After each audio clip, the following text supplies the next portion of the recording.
Air-Clips.com. Hi guys, welcome to Air-Clips.com. Welcome to another fantastic episode of the Ultimate Cockpit Movies.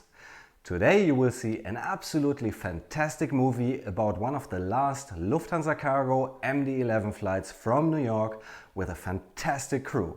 Speaking about fantastic crews, you will already have noticed our famous MD-11 Captain Focko standing next to me. Hi Focko. Hi Patrick, nice to see you again. It's great. Welcome in our home, welcome here. You see, the MD-11 is still here for me, but meanwhile I'm retired. I did my last flight beginning of this year. It was a quite emotional flight to Atlanta and back to Frankfurt. You tried to make a documentation of it, but something went wrong. I don't know what. I do. I screwed it, guys. Sorry, Focko, for destroying your memories here. Sorry, guys. In pandemic times, it was impossible to ride on the flight deck.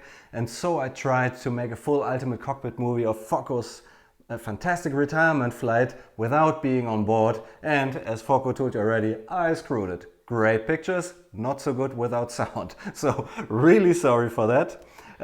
But from the pictures that we are seeing here, I'm pretty sure it must have been an awesome experience for you, Focko. Oh yeah. But as I said, it was quite emotional for me because knowing it's the last time I'm going to land the MD-11 in Frankfurt. This is something that goes deep into your heart, yeah. And I flew the MD-11 for almost 23 years, and it was a great time. You came with me once, some years back, and I really loved this airplane. It's a wonderful airplane, and it's the Charlie that's going to do the last flight. It's the last MD-11 at Lufthansa Cargo, and this airplane was built exactly at that time when I did my type rating in Long Beach, and it was delivered at that time in 1998. So it's also some emotional moment for me. Yeah. Deep connection. Absolutely. Guys, but in order to compensate for me having screwed a wonderful movie about Focko's retirement flight, I managed to get one of the very, very last MD-11 flights at Lufthansa Cargo now with another fantastic crew consisting of Captain Axel and the first officers Simon and Günter. And I think now it's time to enjoy a fantastic ride from Frankfurt to New York. Yeah, welcome aboard again. Enjoy your flight. Enjoy. Welcome to our flight 8160. My name is Axel Verworn, and today I'm your captain. I will be flying you from Frankfurt to JFK, New York, together with my colleagues. Hi, I'm Günter. I'm the senior first officer on this flight, and it's a pleasure to welcome you on the mighty MD-11, one of the last tri-jet airplanes. And then it's a turn up to me. I'm your first officer on this flight. My name is Simon Holderried, and we all three will tell you so many exciting stories during the cruise flight that you have the perfect image of our wonderful plane. Before we get started on the airplane, please follow us to our flight operations center where we do our crew briefing and get all the papers we need for our flight. Excited to have you on board. So let's go.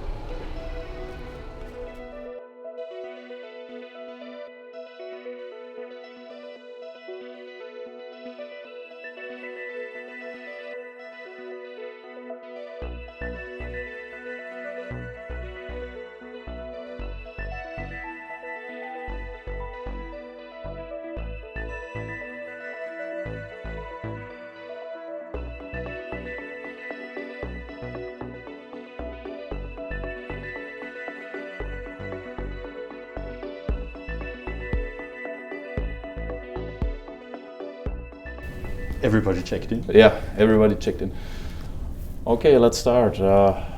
LH8160, that's a correct flight number to New York JFK. We are on time. Flight time will be 8 hours and 9 minutes. Yep. But that will be a touchdown about 15 minutes ahead of schedule, so that's good. We have a load of 70 tons and a takeoff weight of 255 tons. Yes. The technical status of the aircraft is good. I haven't found anything in the bill. Did you see anything? No. So yeah, just brake number 3 has been replaced, and could be some brake differential pressure, temperature indication. But okay.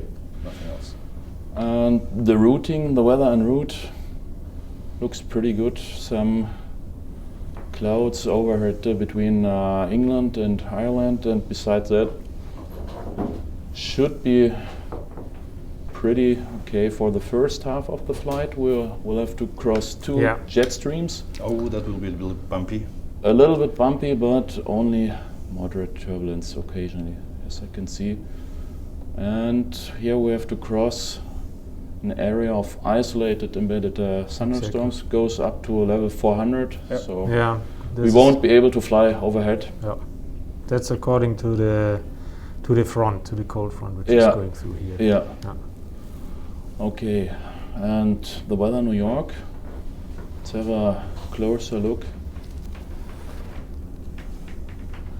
Okay. Yeah, looks very good.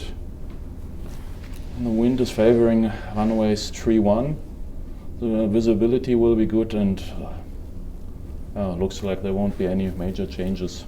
Perfect weather for flying. Yeah, perfect weather, and they alternate. Newark also looks very good. Philly could be a little bit gusty later on, but shouldn't be one of our topics. Yeah, great. If we have a look at the NOTAMs, I haven't found anything special in the NOTAMs so far. Yeah, Frankfurt just the standard NOTAMs. Yeah. Some taxiways concerning our taxi route most probably. And New York, something with the navigation database. We would check this. Yeah. Yeah. Oh yeah, so right. For issue 9. runway 13 left, missed approach. Okay. But so we plan for 3-1. That's the amended missed approaches. They might not be updated on the charts yet, but they're in the FMS. Yes. Already. That's good. Super. You've been there recently, right? Yeah, last week. So you know the way. Perfect. I think we'll find it. At least one. Let's have a look at the dispatch info. There's one trick at least, trick alpha. As normally in these times, yes. Still not so Instead of 5. Yeah, perfect. Great. When it comes to fuel,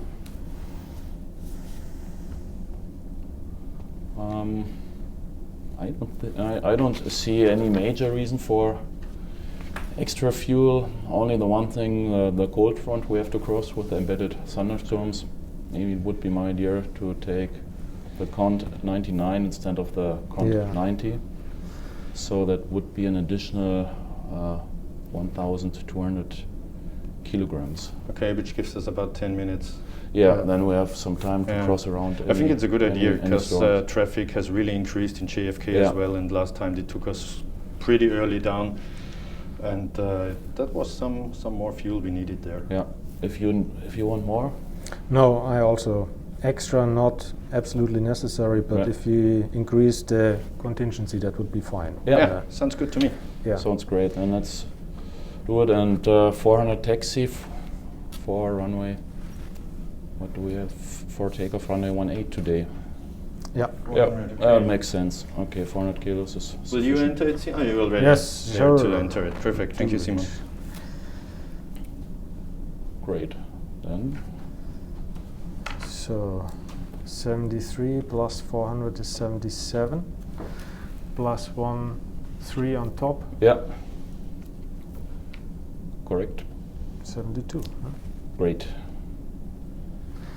72 sounds tons perfect. block fuel and gives us 11 minutes. Okay, great. Perfect. And we complete the papers, and then we're already ready to go. Gentlemen. Thank you. After you, sir. Thanks. Join us.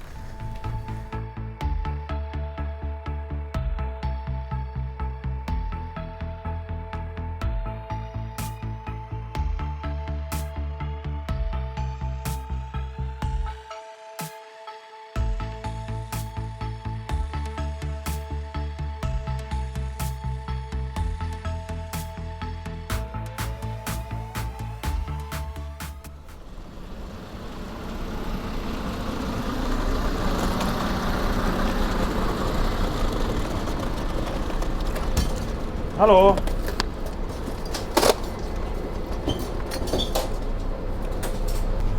Yeah, so let's see how far loading is. If the fuel truck is already there. Let's see that we can go at schedule time. Yeah, it shouldn't be a problem. It's pretty early. We're good in time. Yeah, the weather is fine. Oh, it's a marvelous day for flying. I envy you a little bit that you are on controls today. Honestly, it's fantastic. I'm now wearing a mask. You could see my big smile. Yeah. So can we see her already? Yeah, it's the most beautiful aircraft on the apron, I would say. It is, definitely. Every time exciting walking to that plane. That's true. And it's easy to recognize. You just must look on the third engine. No one other has. So I can see two of our MD-11, so that's a whole current fleet. Oh, which one is that? Charlie Alpha, that's our plane. Oh, nice. So they're loading, it's good. So there's a lot of freight today on the apron. Yeah. So busy day for freighters again, as we know it, Yeah. during the last 1.5 years. And I think also our load today, we are not fully loaded, but are almost 70 tons. That's pretty good. It's quite something, yes. Yeah, maybe it's just the volume, which is the limiting factor, and not the weight anymore. Yeah. I had these the last times from Chicago back home, and was a little bit disappointed in the beginning because it was just about 55, 60 tons. But when I asked the load master, they said, no, it's not the weight, it's the volume was the limiting factor. We were completely full. That's really nice. So where was your last flights, guys? Where or when? Where and when? It's a good question. 8 days ago to New York. Well, mine was Chicago, but it's already 2 weeks ago. I had vacation, and that's why I didn't fly for 2.5 weeks nearly. Yeah, the same for me. I was in Cairo, Okay. Tel Aviv and Cairo around, and happy to come again to the United States. Yeah, me too. Yeah, it will be nice, definitely. But Simon, it's not the first time we fly together.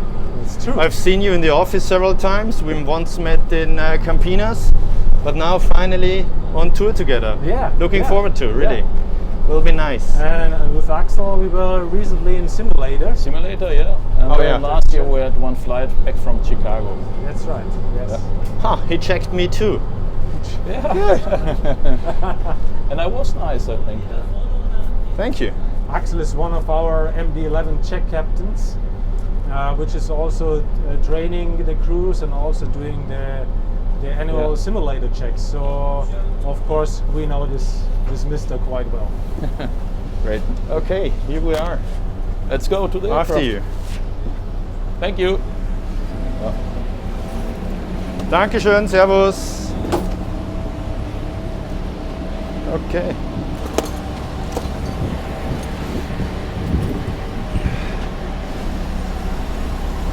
So let's take the safe way. Yeah, let's Under take the the safe way. Oh, looks pretty good so far. Sorry.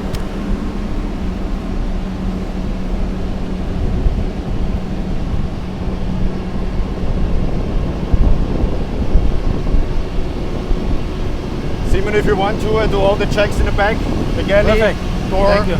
up to your seat, Yeah, thank you. except the fire extinguishers. Yeah, okay. Thank you very much, Günter.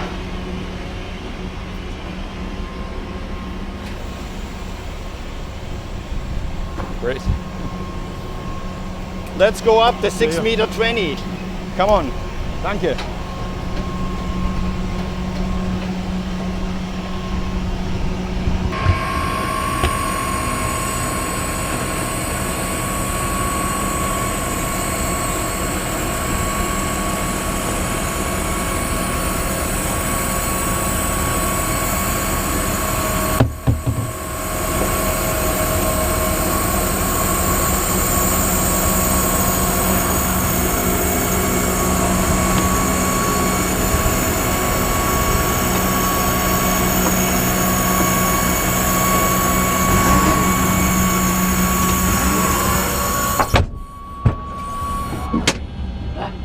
Okay guys, It's only 35 minutes until departure time. Right now we're in front of the aircraft. I will do my walk around. Of course, the technicians already have checked everything, but it's part of our flight procedures that we do a final walk around as well. You always start in front of the aircraft. You can see 3 tubes, they're called P2 tubes. We use them for measurement of our airspeed. If you wonder why there are 3 if we are only 2 pilots, just the system of redundancy. We have 1 probe for the captain, 1 for the first officer, and 1 as backup as a standby instrument.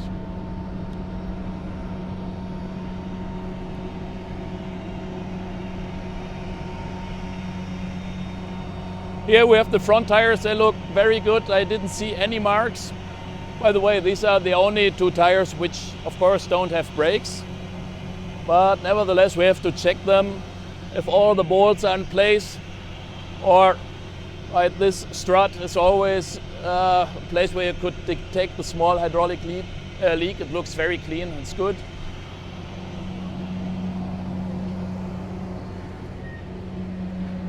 And if you wonder what this cable is for, it's just the electric power cable for external electric. Here we have some more probes. There's 1 for the total air temperature and 1 for the angle of attack, which we also need for stall protection and some other systems. Just follow me and I'll show you our static airports.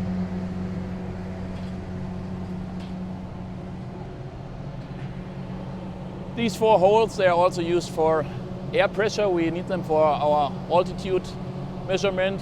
The top one is for the captain and the bottom one for the first officer. The other 2 are not in use. And there's 1 for backup.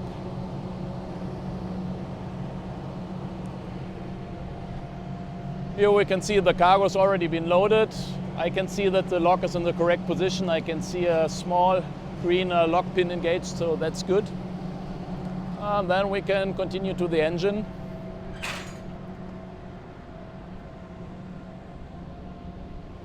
Basically, we look if there's some obvious damage, maybe a large bird strike or some foreign object damage. But it all looks very, very good. When I continue to walk around the engine, I always take a look underneath. There's also some little probe where some rests of fuel or oil can drain from the drain mast, but it all looks very, very clean, so that's good. Yeah, then I continue to the first main landing gear.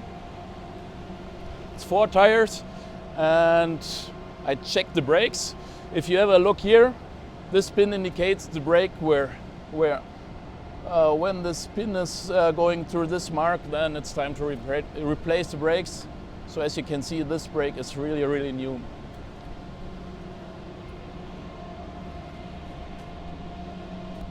And as well, here I can check the brakes, and as well if I can see any hydraulic leaks or anything, some fluid, but it all looks very good. Continue with the wing, and I have a look at the leading edge flap slats and see if I can find any damage or anything, but it looks also very good.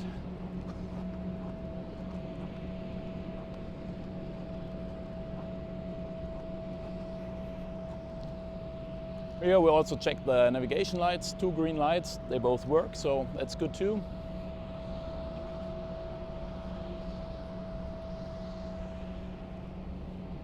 And as well, here we have more navigation lights, they're also working.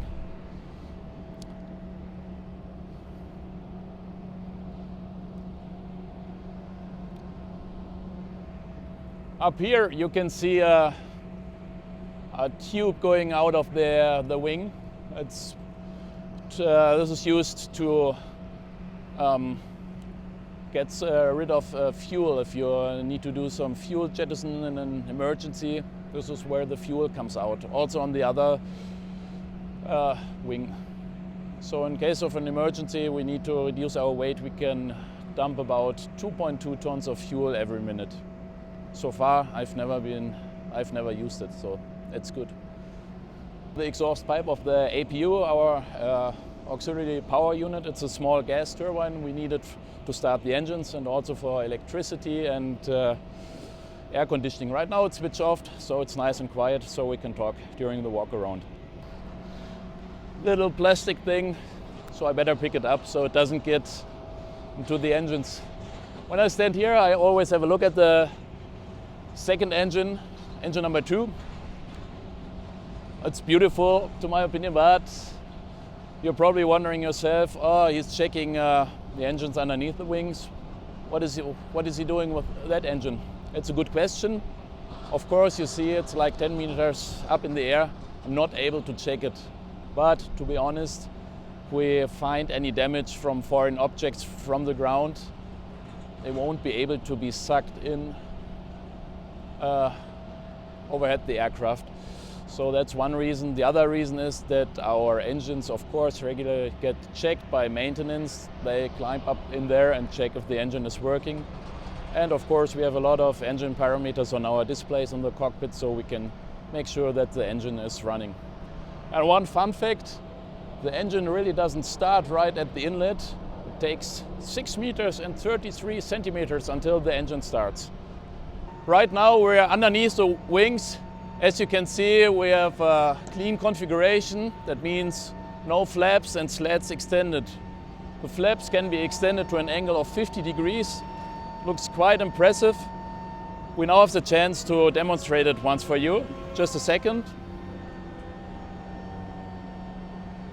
And they should be extended now on several steps, as well as the slats. You can see they're coming out right now as a first step. And when the slats are extended, you can see that the flaps begin to move. For landing, we have different positions, and our landing flap setting is 35 and flaps 50, which we're about to show you right now. And as you see, it takes quite a while. And now they're almost extended. Just follow me.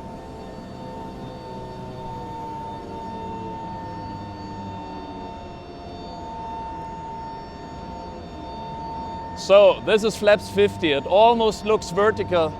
It's hard to imagine that the airplane is still able to fly with this flap setting. And on the other side, you can still see the slats. And together with the flaps, it gives us much more lift when we are flying slow for takeoff and landing. Okay, now we will move it back up and continue our walk around.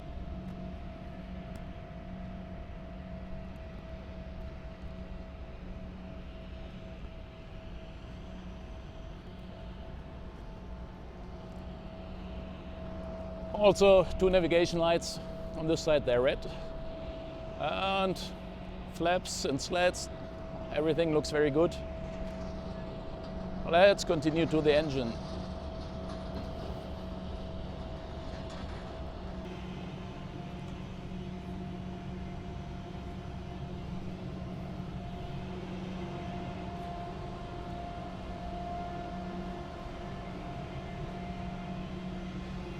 No complaints.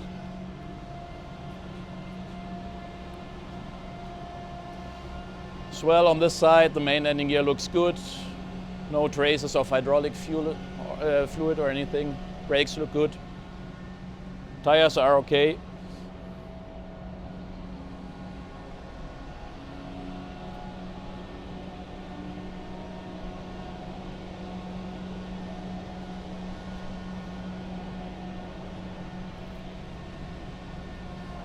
Okay, and then we have one landing gear left. It's a special feature of the MD-11 center gear. Also looks good. Brakes look good. Pressure is good. And I can show you one more thing. It's called the center accessory compartment. Every airplane has a battery, like a regular car you drive. And you want to know where it is? It's right in here. Let me just open it for you. Let me see if I can get to the light switch. And if you have a look in here, that's an aircraft battery. And also some more computers are stored here.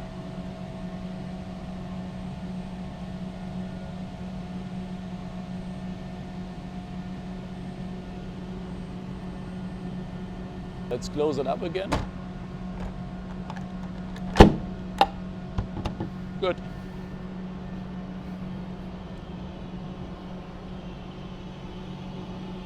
Yeah. Up here we have the outflow valve, but you already know that if you have seen the movie with Inge and Claudia.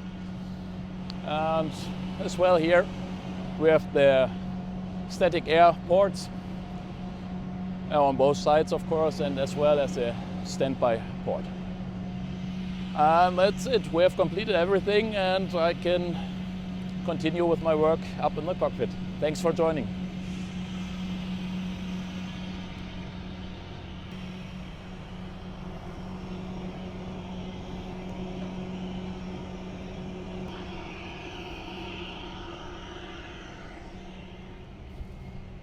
Okay, everything fine, yeah. That's perfect. Yeah, 3 engines, 2 wings, and Okay, so 12 we have a tires. complete Yeah, airplane. yeah, Perfect. great.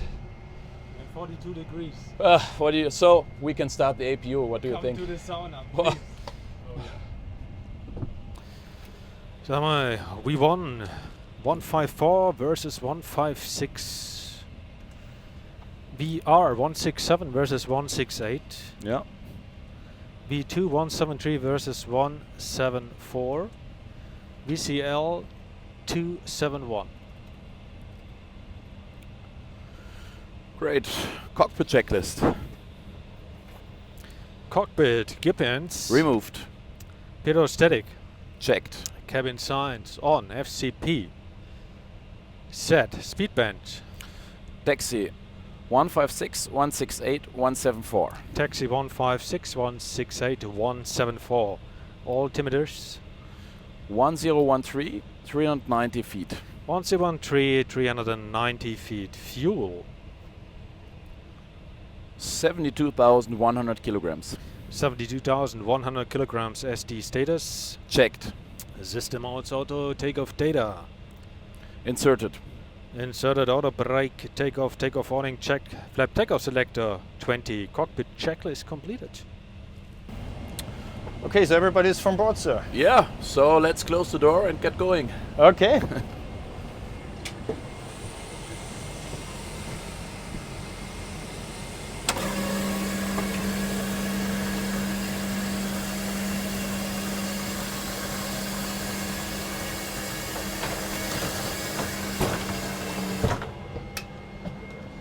In flight.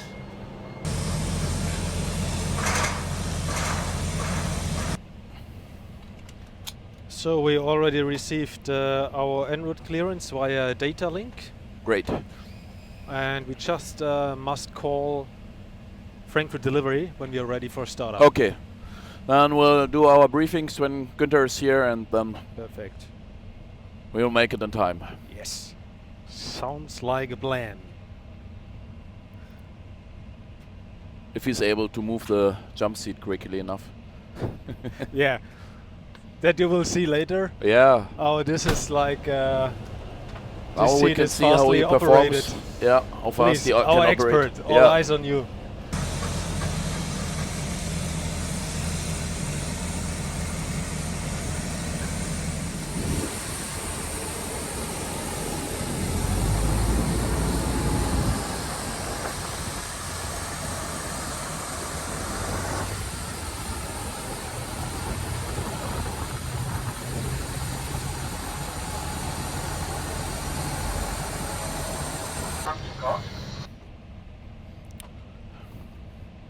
Ja, go ahead. Alles klar, wir brauchen so 2-3 Minuten noch, wir melden uns dann sofort. Okay, so let's see if I still remember. Looks good. Fully back, full to the middle, have a seat, turn around, and it does not work. Okay. And then up to the roof. Very good. So let's do a quick cockpit briefing For me, it is very important that we really function as a good team. Everybody's a team member. Everybody's important. So let's make all the decisions together, and no one is doing his own decision. We want to work as a team. Very good. That's most important for me. And today it's a special flight. We have our Air-Clips viewers watching us, but nonetheless, I want that the main focus is always 100% of our job, of our work, that we get safe, according all standard operating procedures, to New York. And besides that, I hope we have a lot of fun too. Super, Perfect. We have. Great. Ready for our departure briefing? Go ahead. Go ahead. Yeah, we received the Oboka 1 Delta departure, 5,000 feet, nav and prof. Basically, we're going straight ahead, 2 miles past Frankfurt VR, set on VOR1 with a left turn of onto 22 degrees. In the turn, we shall not exceed 220 knots. And then at 13.1 DME from Frankfurt VR, we do another left turn, according to the waypoints stored in the FMS. It's all double check. As said, first altitude 5,000 feet. The MSA in the north sector is 4,300 feet. Transponder code is set. Departure frequency 120.155 is set as well. Transition altitude 5,000 feet. Case of engine failure after go. We have an acceleration altitude at 1,900 feet, and we proceed straight ahead to our point FRA X1. And then I would say we go to the south, so we can stay at 4,000 feet. The MSA is 3,500 in the south sector. We are above max landing weight, so if we have the time, we can dump fuel. If not, we make an overweight landing. And we also can use full takeoff thrust if we like to, but let's first wait until GERP, see how the climb performance is in case of engine failure, and then we can still decide if we need additional thrust. Okay.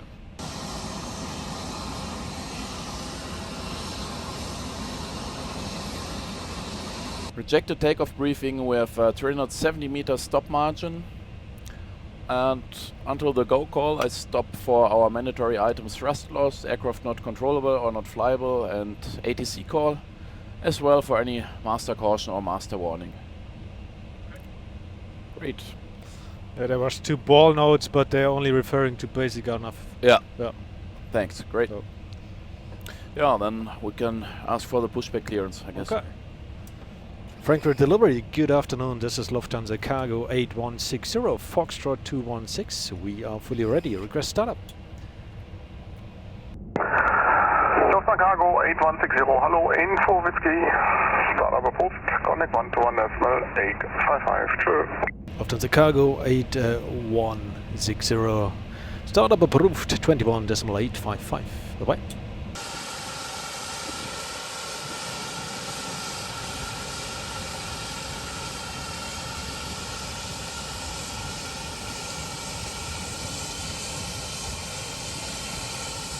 Frankfurt Apron, good afternoon, Lufthansa Cargo 8160 on Foxtrot 216. Request pushback, please. Cargo 8160, schönen guten Tag. You are number next, I will call back, standby please. Stand by, Lufthansa Cargo 8160. So now our colleagues from the 777 beat us. They just asked for the pushback clearance. So we have a wonderful big print on MD-11, Yeah. which is printing this format. Yeah. So information. One of the unique features. Yes. Information whiskey. Still 07 center, temperature QNH 1012 now. Okay. 1012, 370 feet. 1012, 370 feet. So it's 33 degrees. Slowly it's cooling down here a little bit. Ah, thank you. You're welcome. Maximum cooling. That was Günter's question for Max Cool. Max Cool for cool guys. Yeah. So that's okay. I'm a winter guy.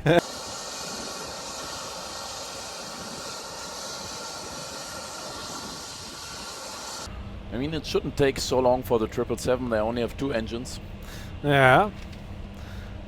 But they are big, maybe Thank it's you. taking Yeah. longer time to spool them up. That's the way you do it. You hurry to be on schedule, and then you have to wait for the colleagues. But this is the sound of the 777, yeah? Yeah. The low frequency spool up of the engines. It is.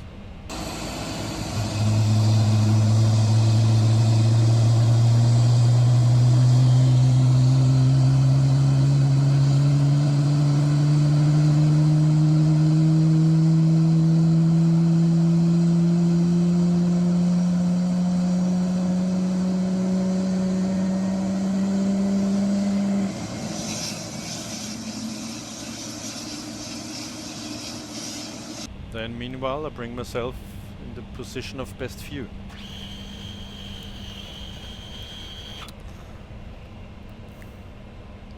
It's nice. I think this is really the best seat It is. in Yeah. all Yeah. aircraft. Such a great overview. Yeah. Seeing you guys working, having the best windows all around. Fantastic. Yeah, maybe they got some inspiration from Star Trek. Did you? No, I don't know. The guys who designed the seat. Oh, could be. Yeah. But the commander is there on the left, so it's the wrong seat then for me. By the way, 15 minutes after departure, we will fly overhead my garden. Oh, really? Yeah, it's always really it's always going about my above my house when we're going to New So York. we hope you cut your grass. I did this morning actually, Oh, so we Okay, will then check let's have that a look. later and I on. know let's have a that look. my little daughter and my son, they will be in the garden and they will be watching the flight on flight radar, and they will be waving to the aircraft. Oh, So, how yeah. nice. Ah. I like it. Yeah, yeah. Fantastic. Yeah. Seeing father there up in the air. Really cool.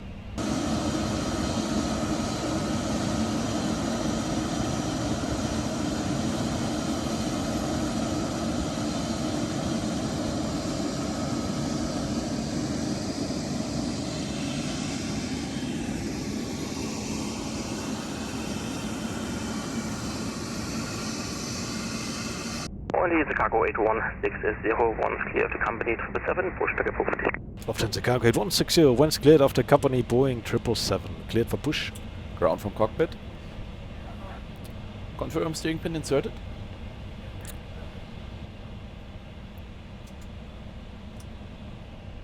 Before start checklist. Before start, cabin. Secured. Mobile Off. off. Off. Engine ignition. Alpha. Beacon. On. System modes. Auto. Parking brake. Released. Before start, checklist completed. Ground from cockpit. Our brakes are released, and when we are clear of the 777 behind us, ready for pushback, ready for engine start. Standing by.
So, nur noch mal kurz für die 2 MD-11er, ne? Es muss gesagt sein, schöner Flieger, macht's gut. Herzlichen Dank. Das hört man immer wieder gerne. Dankeschön.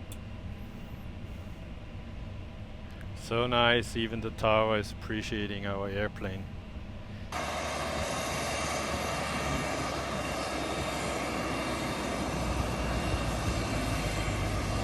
Starting up 3, 1 and 2. Ready? Yes. Engine number 3, start.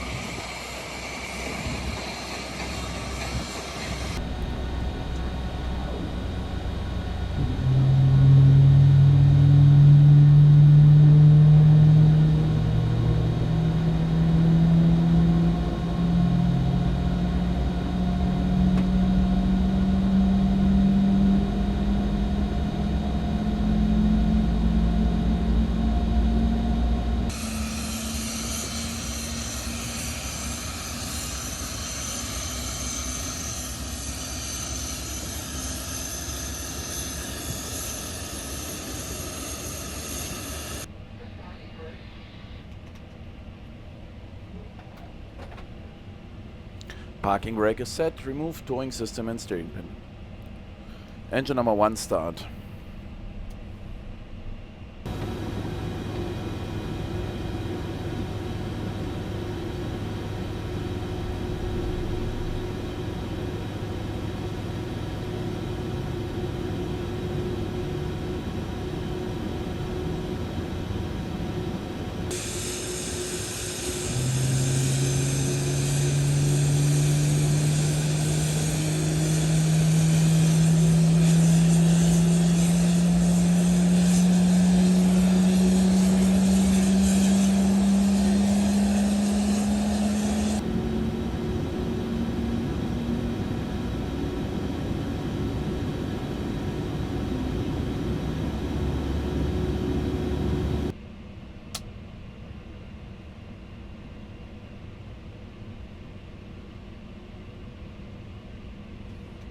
Engine number 2, start.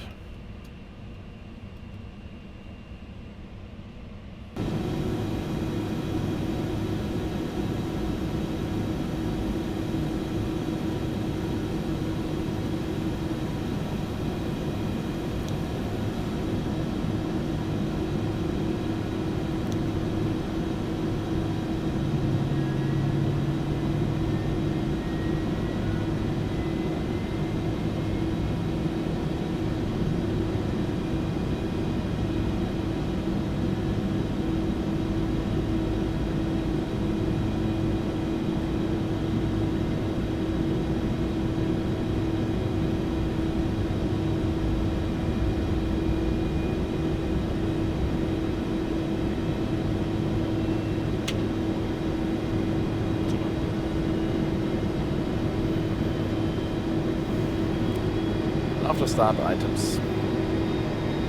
Ground from cockpit. Yeah, thank you very much. Please give hand signal and have a good day. See you next time. Bye bye.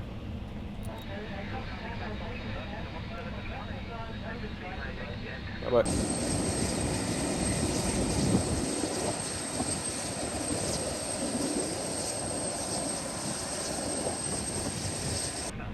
After start checklist.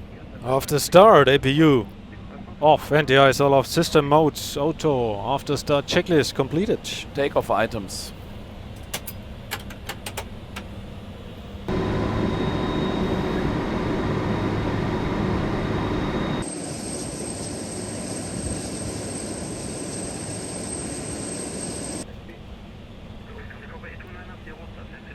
Hand signal received, flight control check.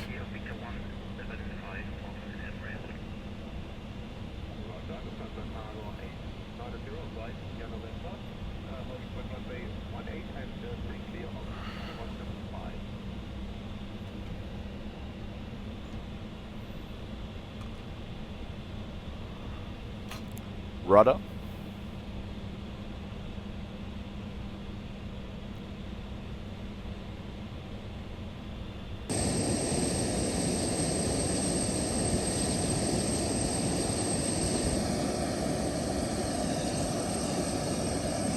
Takeoff checklist. Takeoff flight controls. Checked. Checked. Flaps. 20. 20. Spoilers armed. Trim. 7.9. Aircraft nose up 00. EAD. Checked. Checked. Takeoff checklist completed. Okay, anytime taxi. Lufthansa Cargo 8160, request taxi. Lufthansa Cargo 8160, right here, November 16, hold short of Lima. Lufthansa Cargo 8160, right on November 16, hold short Lima. Left side clear. Right side clear. So Nav und Bruff.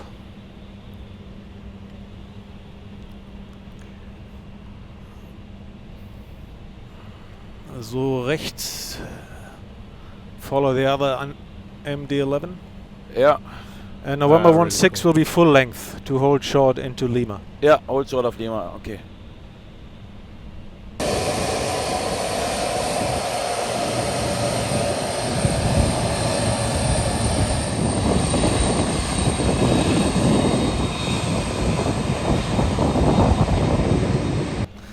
So we follow the remaining 50% of our current MD-11 fleet. What a nice view.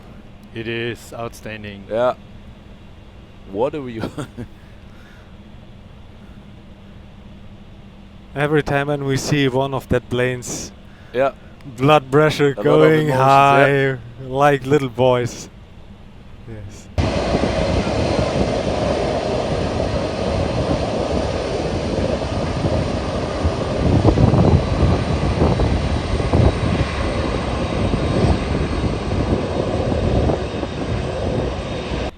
So November 16 is the second to the left. Yes. Cool.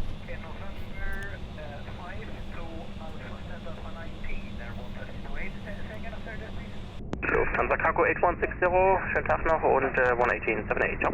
Lufthansa Cargo 8160, 11878. Thank you for your kind MD-11 words. Bye bye.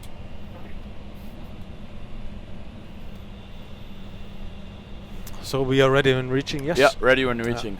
Good afternoon, Frankfurt Tower, Lufthansa Cargo 8160. Into Lima, into November 16, hold short before Lima. We are fully ready. Lufthansa Cargo 8160, Lima 21, line up, crash Lima 21, hold short 7 center. Lufthansa Cargo 8160, Lima 21, hold short runway 7 center. Okay. Takeoff recap. Straight ahead until 2 miles past Frankfurt VOR, and then the first left turn with 220 knots.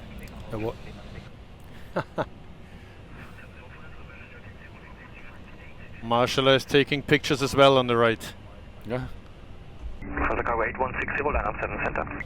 Lufthansa Cargo 8160, line up runway 07 center. So weather radar.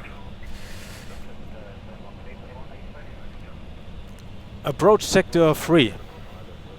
Yeah. Left side clear.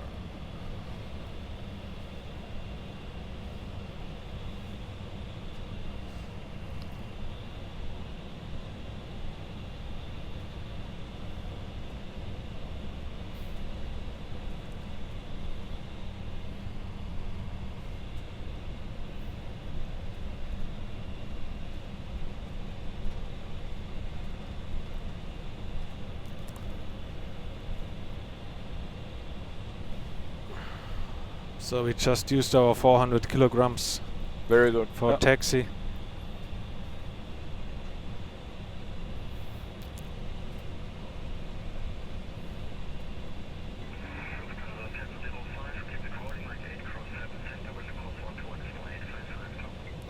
Auto flight is armed. Thanks.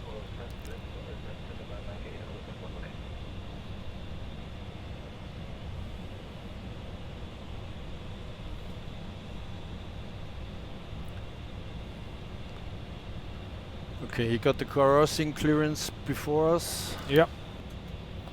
I take terrain on off display. Lufthansa Cargo 8160, wind 100 degrees, 8 knots, 7 center, clear takeoff. Lufthansa Cargo 8160, runway 7 center, cleared for takeoff. Ready? Yes. Takeoff.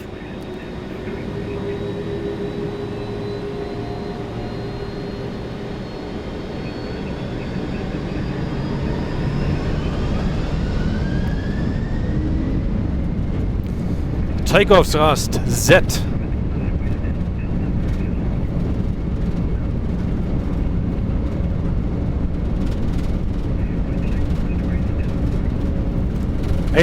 Checked.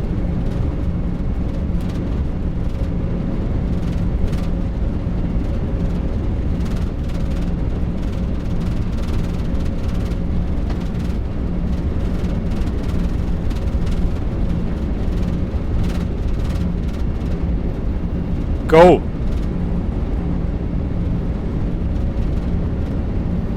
Rotate.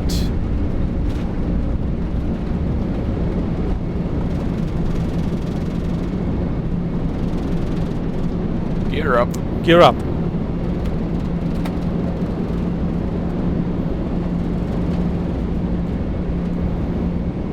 Ah. Good feeling, right? Yeah.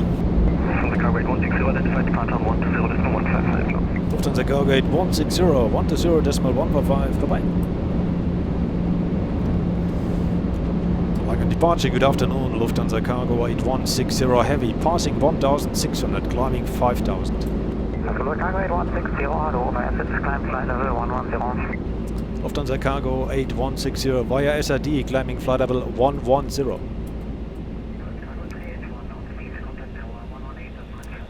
Flap 0. Flap 0.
Slats retract. Slats retract.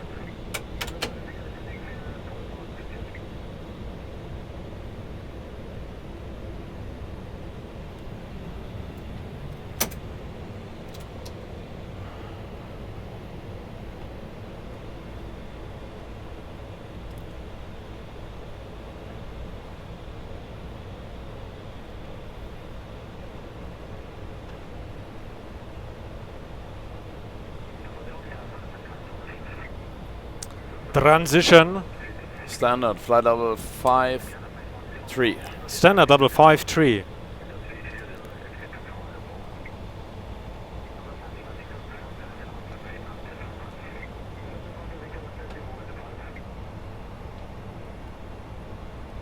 Lufthansa Cargo 8160, turn left direct Kusum. Lufthansa Cargo 8160, left turn direct to Kusum.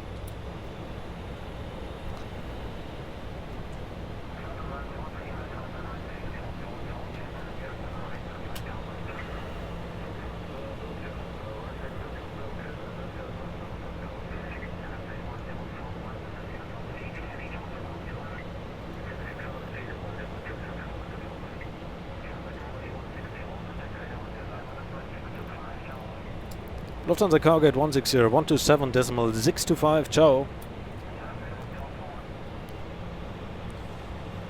Langen radar, good afternoon, Lufthansa Cargo 8160 heavy, passing flight level 82, climbing via SID, flight level 110 on course to Kusum.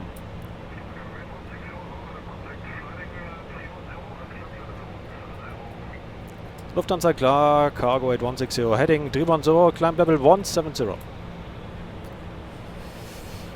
Dann ziehe ich dir, ne? Thanks. Beautiful, gentlemen. Yes.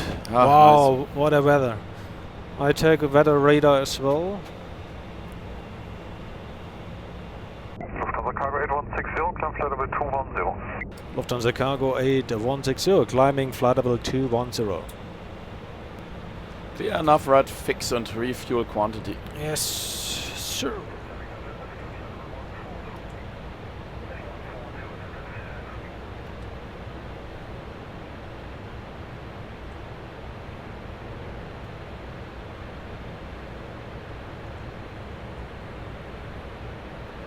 And seatbelt signs auto. Seatbelts auto. Autopilot 1 is engaged. Yes, initial flight level would be 320. 320. Yeah. Great. Lufthansa Cargo 8160, direct Oboka. Lufthansa Cargo 8160, direct Oboka, thank you.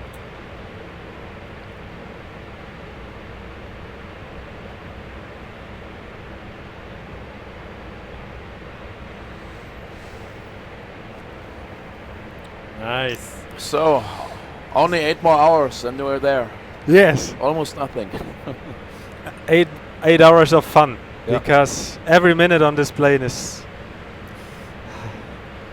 So as we are in 3, I guess it's time to prepare our launch, our bed. And I guess it's me for the first break, right? Sounds good to me, yeah? Okay. So I'm gonna let you here alone.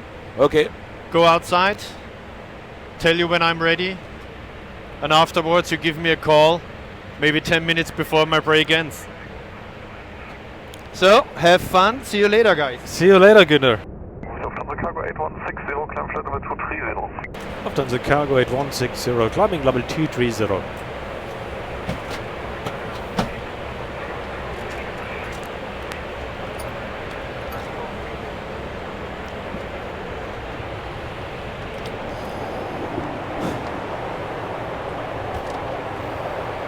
So, now we're here in our recreation area and in the galley.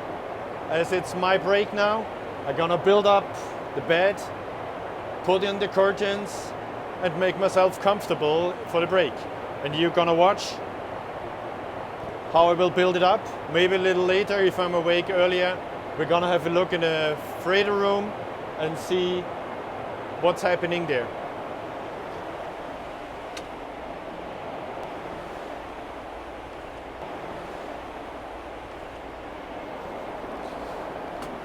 So it's two things what we have to put up.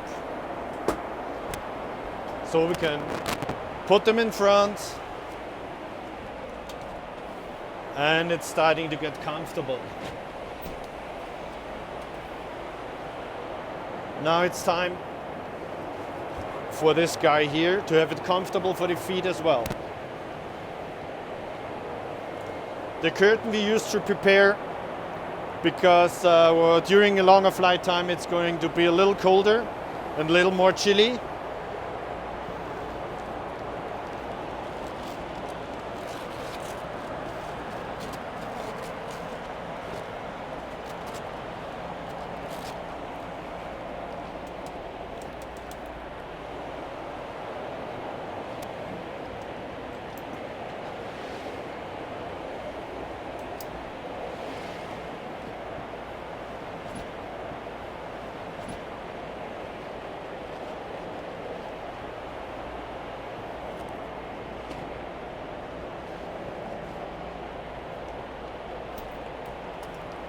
The seat belts we keep, and we have some sleeping kits here, one each.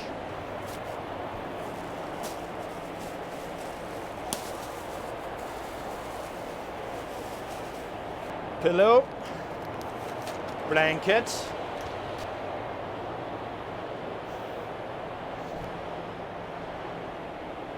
So the bed is finished. One more thing we have to care about, because as everybody, it's nicer to sleep if it's dark. So we turn down the light here.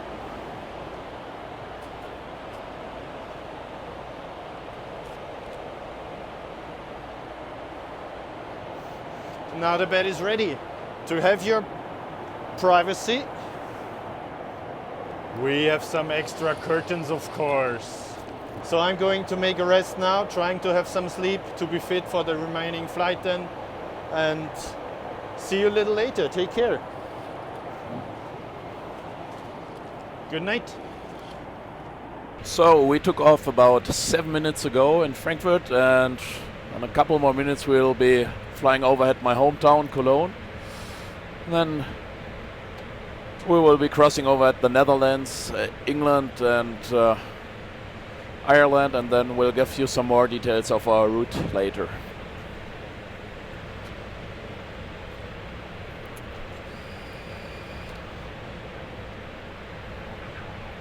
So we have a good feature here that we can request some actual wind data.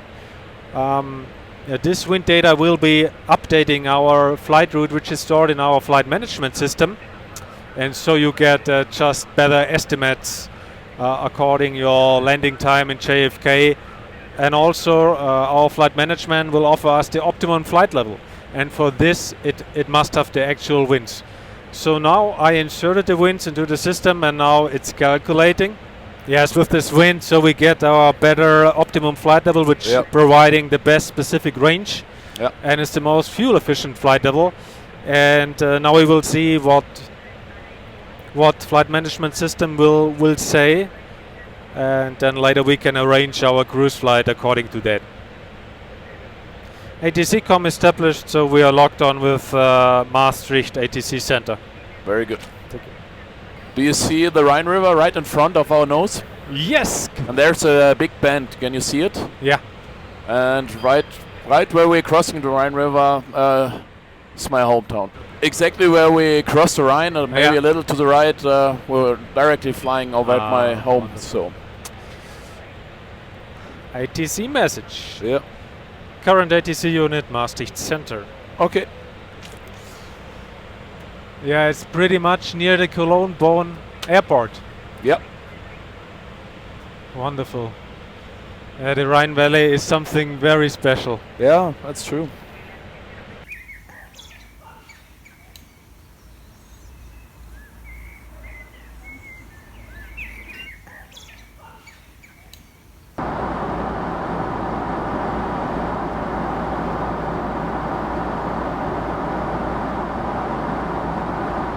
Two thousand.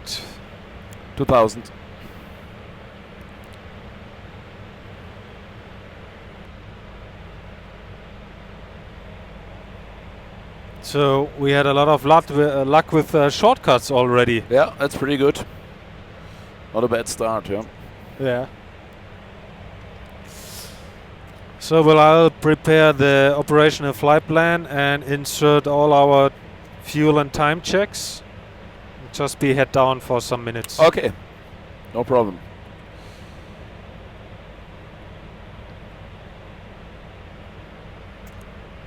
Oh, and Günter started break at 10. Sorry?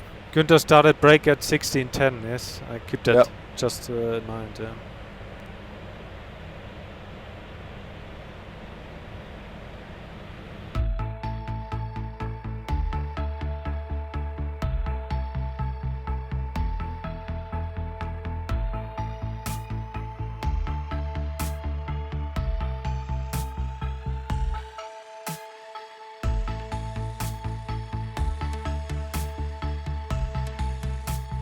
We just want to continue our introduction, which we made before we started our briefing, and explain you a little bit what flying makes so special for us, how we came into flying, what kind of passion we have with it, and especially how is our careers ongoing so far. Yeah, what breaks me into flying, I think, like most of the pilots which we have of our colleagues, for me it was an absolutely child's dream.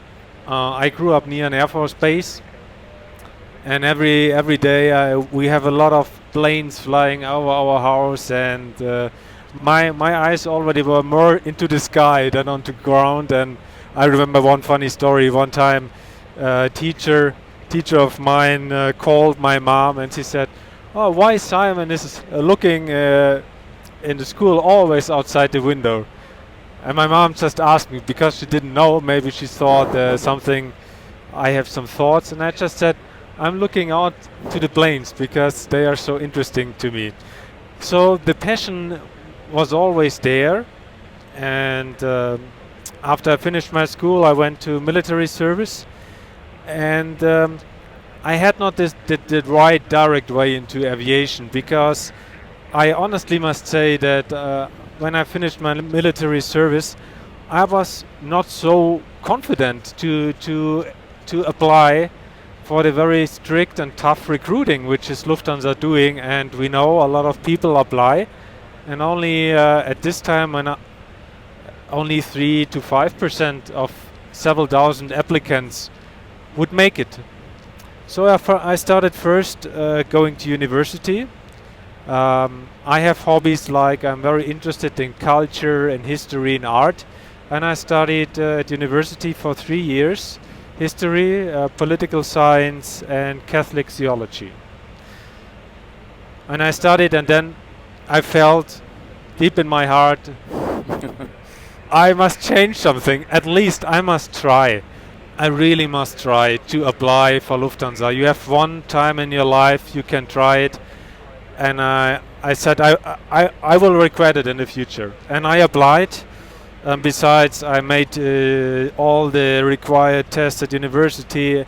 I tried my best to do the recruitment, and it was around 1 year, and finally I got to go. You can go to Lufthansa pilot school, and for me it was this big day in my life which I always remember, and basically really every day I'm of so much gratitude that I am here, that I can do the job which I really like. And I think this is when I can give one advice to everyone: if you have the need or the feeling of flying, just do everything to fulfill your dream.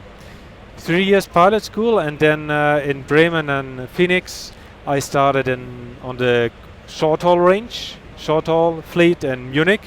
I flew Airbus 320, which was a very interesting time because we fly all over our wonderful European continent, many destinations. You practice a lot, you are encouraged to fly a lot by manual, you do a lot of manual flying. And I was doing this for 6 years, and then I had also won this dream of mine, because ever since I'm fan of the MD-11, and in your co-pilot career in Lufthansa you have the chance to go to Lufthansa Cargo for at least 3 years, and thereafter you can decide you're going back on a long range type of Lufthansa, or you can continue. And since a couple of years I'm flying on the MD-11, and yes, it's the best I ever can imagine. And that's so far for my career, and of course the next step will be in the near future, after we will lose our wonderful plane. The type rating to Boeing 777 will await me, and so I may pass the ball to Axel and tell you a little bit about your career, which is quite longer than mine so far. I'm not that old. No.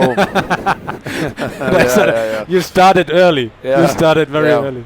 When black and white TV was still on. Exactly. No, I started my career in 1998. After I finished high school, I started at the Lufthansa pilot school, and when I was a child I never had the idea to become a pilot, but I was very interested into space science. Yes. Because my father here was an engineer. He worked for the German Space Agency. Wow. And so I even got to meet astronauts when I was a kid, which really impressed me. But when I grew a little older, I realized that becoming an astronaut would probably above that what I would be able to achieve in my life. But aviation started to become more and more interesting to me. And just before I finished high school, one friend told me, hey, there's a Lufthansa career event in Cologne. You want to go there? And I said, oh, yeah, nice idea. And the friend who was really interested into becoming a pilot, after the event he said, no, that's nothing for me. But I was on fire. I thought, wow, that's 100% the thing I want to do. And yeah, so it began. 1 year later I could start at the Lufthansa pilot school, and after 2.5 years I was on the type rating for the Airbus 320. Same thing you did. Was a wonderful time for 4 or 5 years. Exactly. And then I felt that I was ready for the long range flights. And there was a movie on German television, was a report. Was about Lufthansa Cargo. I think it was named 66 hours around the world. It was I know it, yes. The around the world trips of the MD-11. Yes. And I saw that film and I thought, that has my name on it. I want to do that too. I would like to go to Lufthansa Cargo. And 2 weeks later, we had the new application conditions that you, as you explained, that you can go to Lufthansa Cargo for 3 years. Yeah. Get an extra type rating. I applied, and a couple months later, I started on the MD-11. Unfortunately, the around the world trips were gone a couple months before I arrived here. But doesn't matter. My intention was to stay 3 years here. It was 16 years ago. Yeah, so I really feel home on the MD-11. But now I would be interested, what does the MD-11 make so special to you? Yeah, that's a good question, and I don't know how it's about you, but even people which I know, my family, everyone wants to know what's about special about the MD-11. And we heard even the ground and tower controller on the ground said, wow, now we see 2 MD-11s, and even for them it's special. So there's something which drives the people about the MD-11, and so am I. First of all, for me, it's like, if I would describe it in a couple of words, it's like a racy, beautiful, challenging, fast, and absolutely likable plane. This would be my adjectives to describe the plane. So racy and beautiful, yeah. I mean the shape of it. It's absolutely standalone. You see this huge tri-holo aircraft, 3 engines, very heavily swept wings. Really looks like a jet. We have some, we have some trainers on the Cargo 11. They say the MD-11F, the F stands for fighter, not for freighter, and that's how it feels. Yeah, and I mean the flight characteristics. It's a challenging plane, and I like it because what we learned once in pilot school, and what is like the basic knowledge or the basic flying, like pitch, power, system knowledge, you find it in, this is my view, in the perfect manner, all combined on the MD-11. You are trained so good, you need such a sharp scan and everything, and yes, and this makes it so special for me for the MD-11. I would bet that maybe it's quite similar with you. Yes. Oh. I can exactly tell you what the MD-11 makes so special for me. It's not just the plane. The MD-11 gave me everything and beyond of what I ever expected I could achieve or discover when becoming a pilot. It's just fantastic. I mean, the long layovers, the trips on the MD-11, it's incredible. I'm so thankful for everything I was able to see in the last 16 years. And the airplane itself, was it love at first sight? Maybe not. I would call it respect at first sight. Yeah. I always loved the shape, how the aircraft looks. But as you said, it has some special characteristics or unique features, but Once you really adapt to flying the MD-11, it's a lot of fun. After all, it follows, like every other aircraft, the rules of physics, and when you get the hang of it, it's so much fun to manually fly the MD-11. Yeah. And the best thing, it never gets old. It never gets boring. It's Yeah. Because every landing, every approach is absolutely different. You have different weights. You have so much atmospheric parameters which have so big influence on the landing. I think there is absolutely no other plane which is affected by it in so much. And I also remember that my parents saw everything in your greater family or friend circle. Even they were one time flying with you on the plane. Even they talk so much about the plane and how beautiful and how wonderful the atmosphere is. So this is like, so even the other people are so much affected by it, obviously. Yeah. It's a mystery, really. Maybe one question is the cargo flying, is it family friendly or not? And that's a good for question. my life, it's perfect. When I came here, I was 27. I didn't have a family or anything. I just wanted to discover the world. And on the MD-11, we had the longest trips. I think there were up to like 14 or 15 days. And I tried to get as many of those trips as I could because I wanted to see something. And of course, as time goes by and get a little older, when you start a family, you probably don't want to be gone that much. But we also have a lot of short trips, like this one, going to New York and back. We are gone like maybe 48 hours. Yeah. So that's okay. Now I only get the most of the short trips, and this works very good for me and my family. So now we have talked a little bit. What do you think? Maybe it's time for a first fun fact about the MD-11? Yes. And shoot. Okay. I don't know if you're aware, we have a nickname for our MD-11 cockpit. Can you guess what it is? Simon will explain it to you. Yes, it's a funny word. And you have the overall view in our cockpit. And when we did the type rating, when you finished your simulator training, at one time some guy will show you the real plane. You go into the maintenance hall and you can touch everything. And I remember when we came into the cockpit the first time, entering the MD-11 cockpit, this pilot, this Czech captain said, "Guys, look at this beautiful winter garden." And it really is. Now you see the windows. They are all around you. They're pretty low.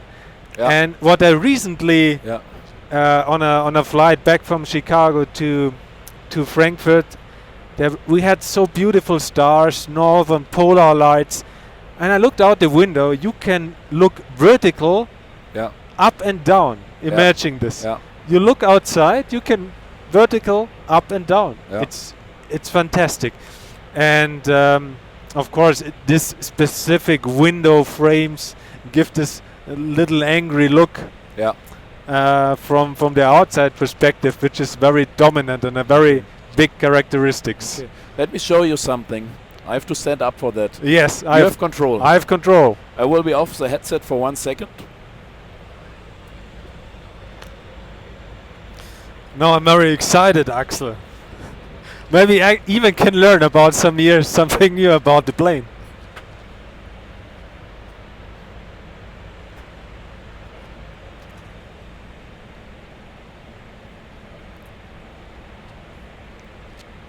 So I'm back on the headset. So when Simon said that the windows are very low, I hope you can still see it. I'm sitting in the back jump seat, and when I'm sitting next to the windows go all the way down to my legs. So when I look out, I can see nothing, just glass. It's a huge window and it's an incredible view. So it's a well-deserved nickname of Wintergarten. My break is over now. I nearly found about an hour, maybe 1.5 of sleep. Outstanding, because it's German time, just early evening, and I didn't expect to find so much sleep. But what do you need after a little nap to get awake and to be ready for duty? Right, a fresh coffee. So take my cup. It's fresh brewed. And don't ask me if it's the best coffee. Actually, it's a good coffee, but definitely there are better ones. But you get used to it, and it's part of the game and the job. Maybe some of you guys know that we had one plane with a special livery, one MD-11, many years with a special livery. It was like the feet. You saw some little feet, and this is like it was like the logo or the symbol of the Cargo Human Care Association. It's like a special, very special project, which is now run by many years by our legendary former fleet chief Fokodoyan. He also, maybe some of you guys know him from earlier videos. I think we will see some link below now. Yeah. And we have started many years with big investment of Lufthansa Cargo, together with the Anglican Church of Nairobi in Kenya, to build an orphanage in Nairobi. We have around 120 children Cargo Human Care supports, and of course many of us pilots are involved in this program. We have foster childs, a lot of German doctors are involved, coming regularly there, but also a lot of private persons, relatives, companies all around the world giving so big donations to this wonderful project in Africa. And right now we expanded. It's not only the so-called Mother's Mercy Home, the orphanage. We also built a medical center which provided medical service for the people living in Kijangu, which is a part of West Nairobi. Yeah. Every flight to Nairobi was special because we were packed with so many luggage. Yeah. All the crews, they brought not only their luggage, they brought also 6 to 8 other luggages, which we collected, shoes or shirts from private persons or from our households, and we brought to Nairobi. And Nairobi, we had regularly 2-3 days off, and of course I remember I went many times to the Mother's Mercy Home. I know that you went too, and see our foster child and see also how our project and our donations are going. And we know that this film, this wonderful Air-Clips film from gorgeous guy Patrick, is for free. But if you will feel free to support our cargo for Lufthansa Cargo project, I think we will be so honored and so happy. For me, it's always impressive.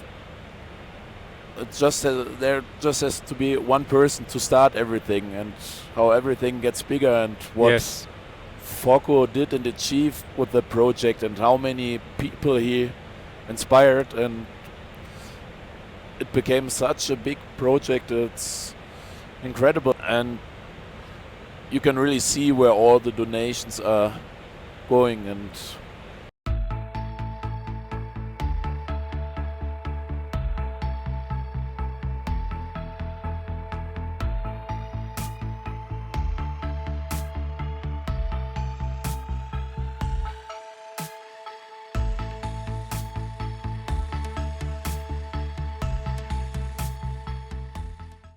now we got our HF frequencies as backup, because there's no normal radio coverage over the North Atlantic. so what Simon is now about to do is that we use our second use of communication. Normally if we talk to the air traffic controllers, we use our radios. They're working with VHF frequencies, like at a FM radio station. But on the Atlantic Ocean, the range wouldn't be sufficient for that. So the old school is the use of shortwave, which she is now going to try, but the more convenient means of communication is our satellite communication, which is like writing text messages on your smartphone. But first we have to check our shortwave radio.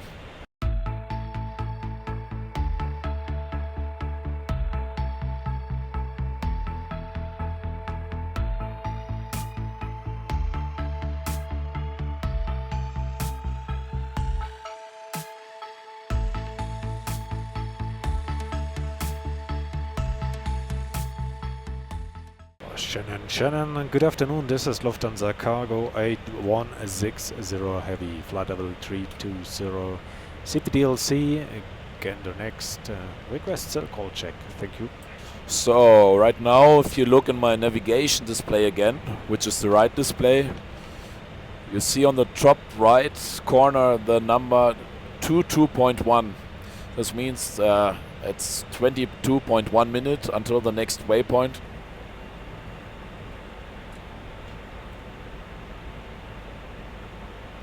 So, if I look at the time, it's time to wake up Günter. Yes. I hope he had some good rest. You want to do it or shall I do it? Go ahead. Because it's wonderful to ring the bell. Yeah. We use the seatbelt signs for this because it gives in the cabin or in the courier compartment, this is the official name, some sound, and then the colleague which is lying in the bed, he just knocks on the door or on the wall that we know he received it. So now I have some minutes to pack my stuff together because Günter, as a senior first officer, he's going to take my place, and I'm sure he will tell you a little bit about this function too when he gets here.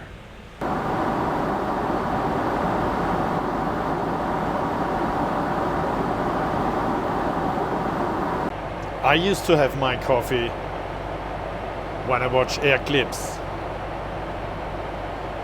Just for you, Patrick.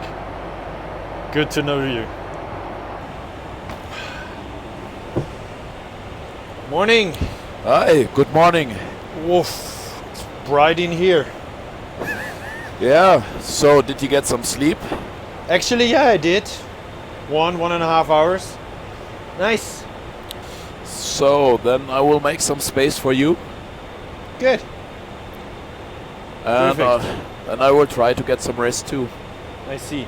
So now we initiated a step climb because optimum flight level is now 340, which providing the best specific range and fuel consumption, and obviously there's no traffic above us, so here we go.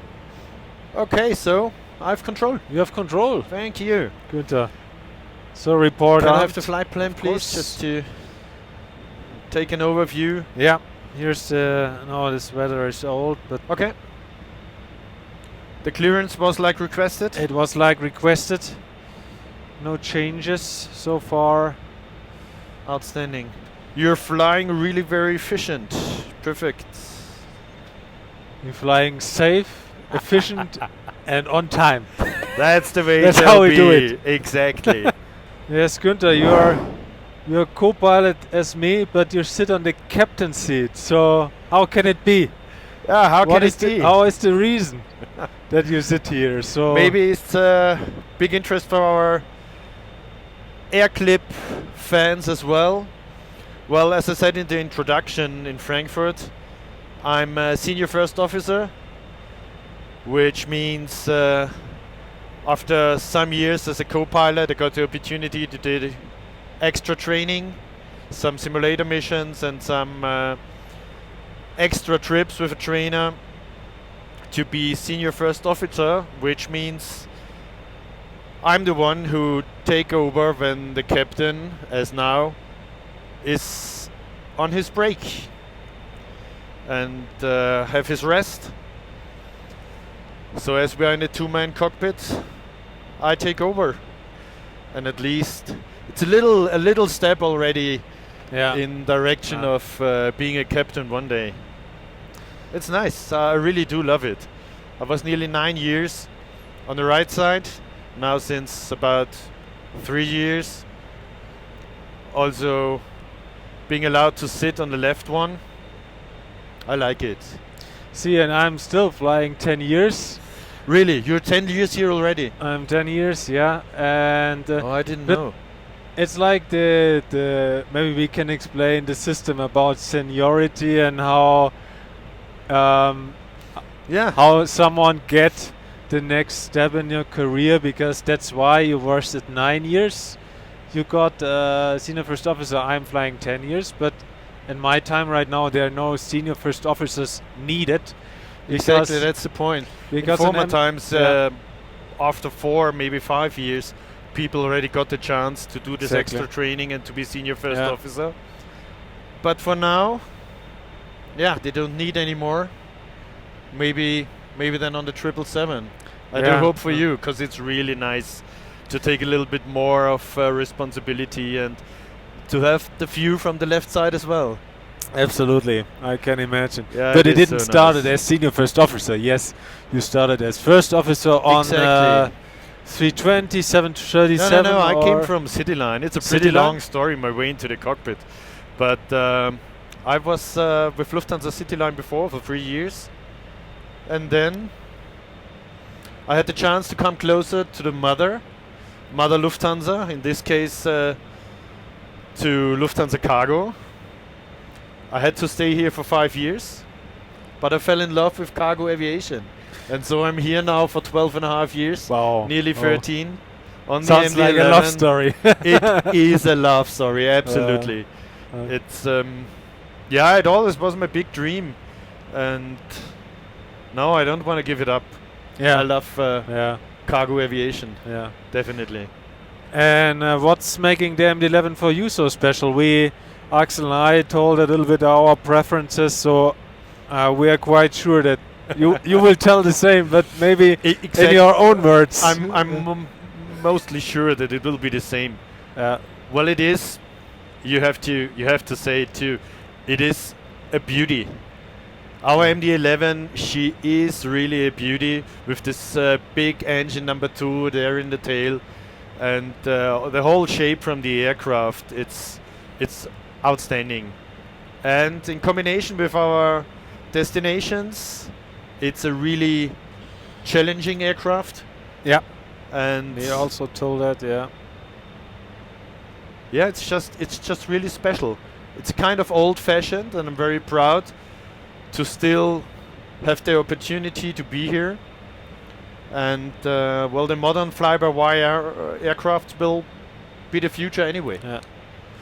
It's like the perfect mixture of automation, but and conventional flying. You name it. Exactly. So you're here now for 10 years. It's incredible. So I see you only in the office. The first rotation together. It's Incredible. good. But this is like also the cargo spirit, because basically all of the colleagues. Even we have around 500 people, but still. Exactly. That's what I like so much in aviation and in cargo, in being cargo pilot. When I come to the office, mainly I try to be there a little bit earlier to have a little chat with the colleagues and with the people in the office, with dispatchers. It's so nice. You know everybody, you come to the office, you drink a coffee, talk also even about a little bit private life. That's really unique. You're not a number, they know you by name, and that's really nice. It's really good. Maybe yes. Now we are 2 co-pilots. The captain is away. I get from people from outside a lot of questions. What is a first officer doing in the flight? So No, we are amongst us, so maybe we can share and maybe correct a little bit the thing, because I think there are some misunderstandings outside. You mean this major question? So you're the co-pilot, so you're not flying, right?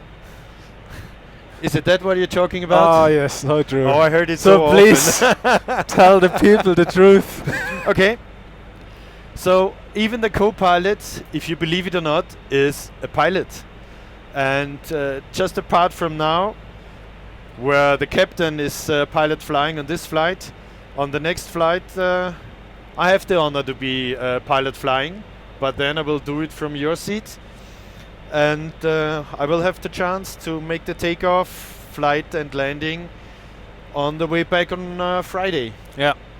And sure, the boss, the captain, has the responsibility, and even if he is sleeping, but we do the same work.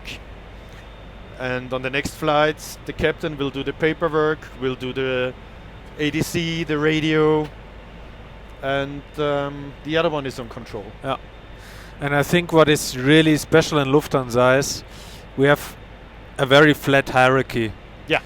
And also in our career as first officers, we are trained, educated, either it's in simulator or on the line, to take over responsibility, to form our commandability. Yeah. Because one time you are trained to sit on the left side, you're not trained to stay co-pilot, yes?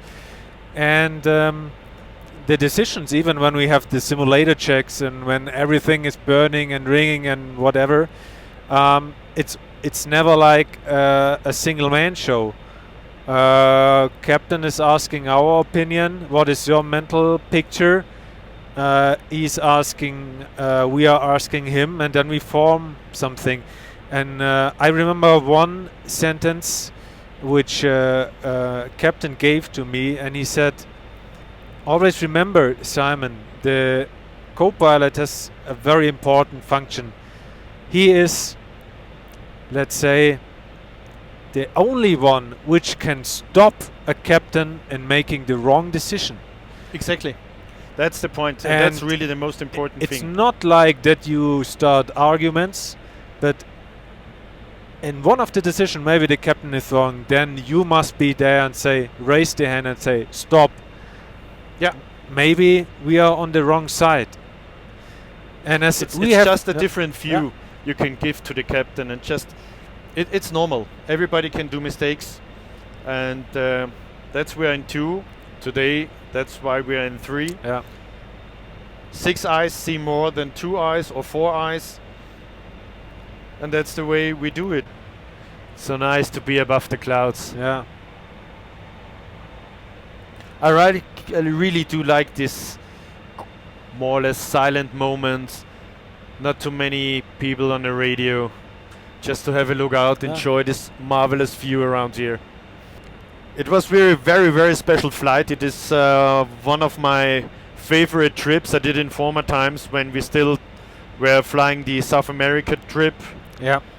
Oh, I loved it so much. Although it was 12 days. Wonderful. We started in Frankfurt. From there to Dakar, Senegal. We stayed there for 1 night. Over the South Atlantic to Campinas, close to Sao Paulo. 1 or 2 nights there. Then via Manaus to Quito, Ecuador, and it was one of the biggest highlights. I've been on this trip 45 times. Wow.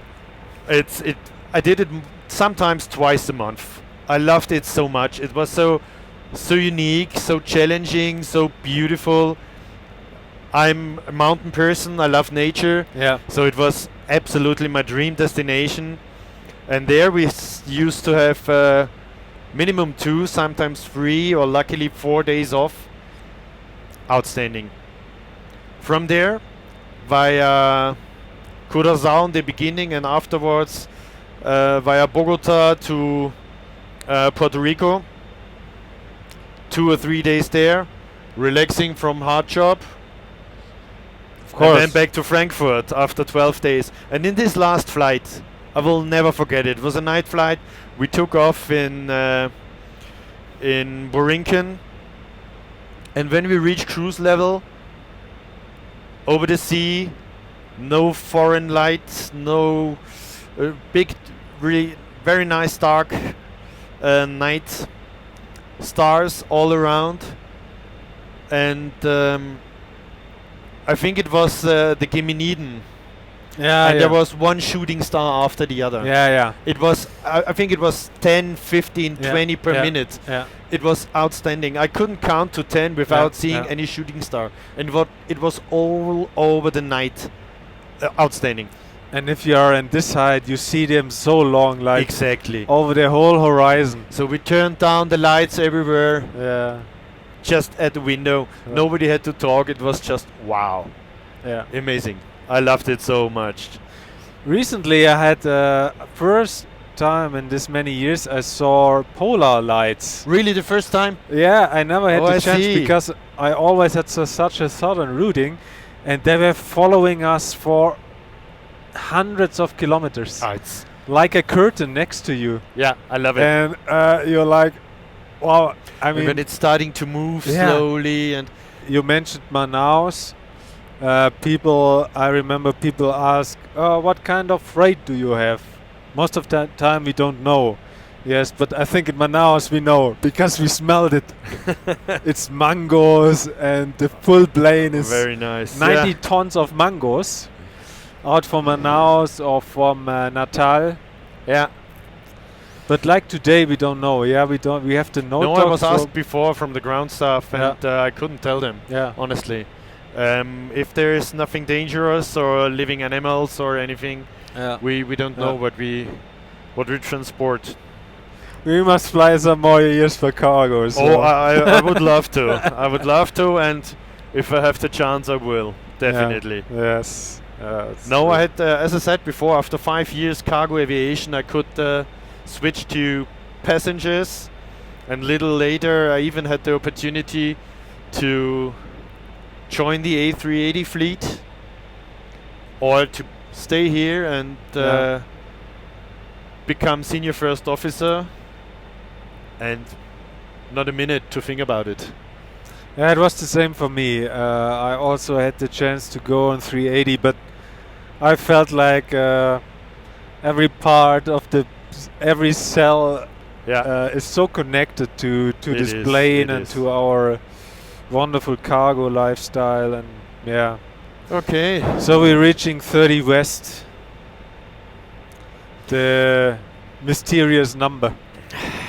So why is it such a mysterious number? Yes. Just because it's the big border between Schenwick Oceanic area and Gander Oceanic.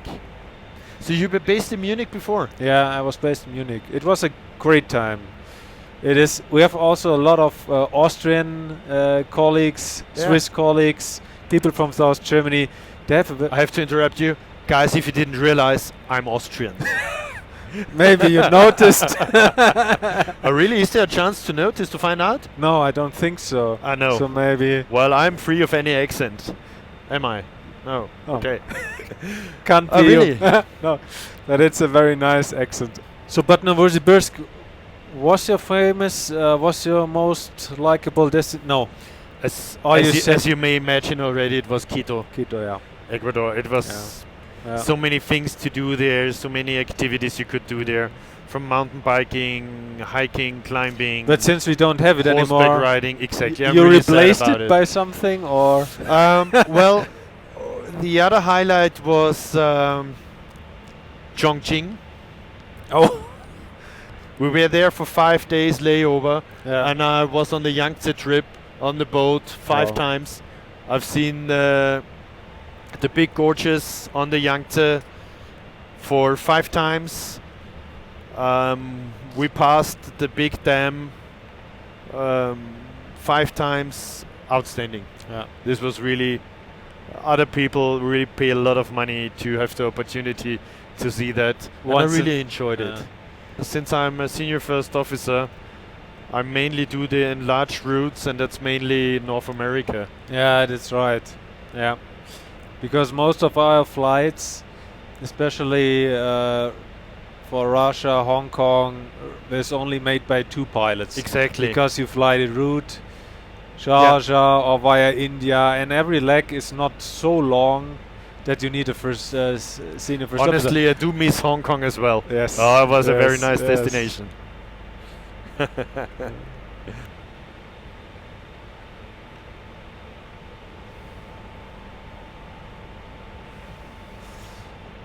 You wanted to be a pilot also your We whole have life? a lot of Yeah, things in yeah. common on our way onto this place which we are now. I always was fascinated by aviation. Since I was a child, whenever I heard an airplane, even if it was a small sports aircraft or a big airliner, I always had to look up in the sky and search for the airplane. And it was something like a dream, but it was the same like with you. Yeah. It seemed to be so far away. And then my very best friend started to be a pilot with Austrian Airlines.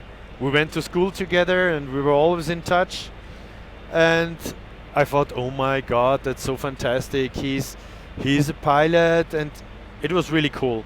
And then he was on long range, and it was fantastic. I will never forget it. He invited me to join him on a flight to Beijing. In the cockpit? In the cockpit. It was always the dream for me to at least one time be allowed to stay in the cockpit. Just on a jump seat. It was outstanding. So he managed some standby tickets for me, and I was so nervous at the gate and then boarding, and I went to my seat, to my regular seat, and they started to push back. I had no clue about what's going on there, and then suddenly I heard the voice from the captain calling my name and asking me to come in front of the cockpit. Wow. And to come in front to the cockpit. And it was like, I was so nervous, a little bit hectic, and it really, as it was yesterday. I called the flight attendant, it's me. May I just go in front? He says, yeah, come on, follow me. And he brought me there in the cockpit, and it was still pushing back, and I took place, and they showed me how everything worked, and started their engine, and then I was sitting there taxiing out slowly, and then the moment I will never forget it, when we got our lineup clearance and the aircraft slowly was lining up with the runway, and you saw the long runway in front of you, the nose was heading to the takeoff direction. So we got our lineup clearance, and when the aircraft was aligned with the runway and you had this long black rubber stripes on the runway, on the edge, and it was runway 11 in Vienna. What kind of aircraft was it? It was Airbus A330. Oscar Echo Lima Alpha Mike. I will never forget it. Okay. And the fact you remember it, it everything. was so impressive. And I was sitting there and I was so happy that the two in front were so concentrated, because I was emotionally so packed, and I realized that a tear was coming down because I was so happy. A dream came true, and still now I get goose pimples.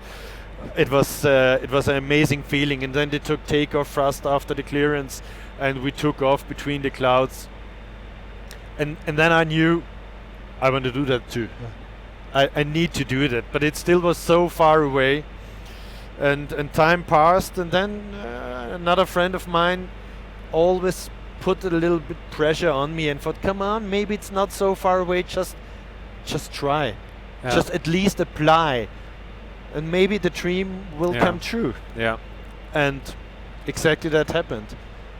It wasn't too easy. I applied for Austrian Airlines because it was my home country, but I was too old at that time. I was already 28. Then I was too old for Lufthansa as well to apply. But they wrote to me a nice letter informing me that I fulfill the criteria, the basic criteria for Lufthansa CityLine. And I was quite surprised, because I also just thought they only take ready entries, which means pilots with already do have licenses and do have ATPL or at least any pilot license. And I didn't have any.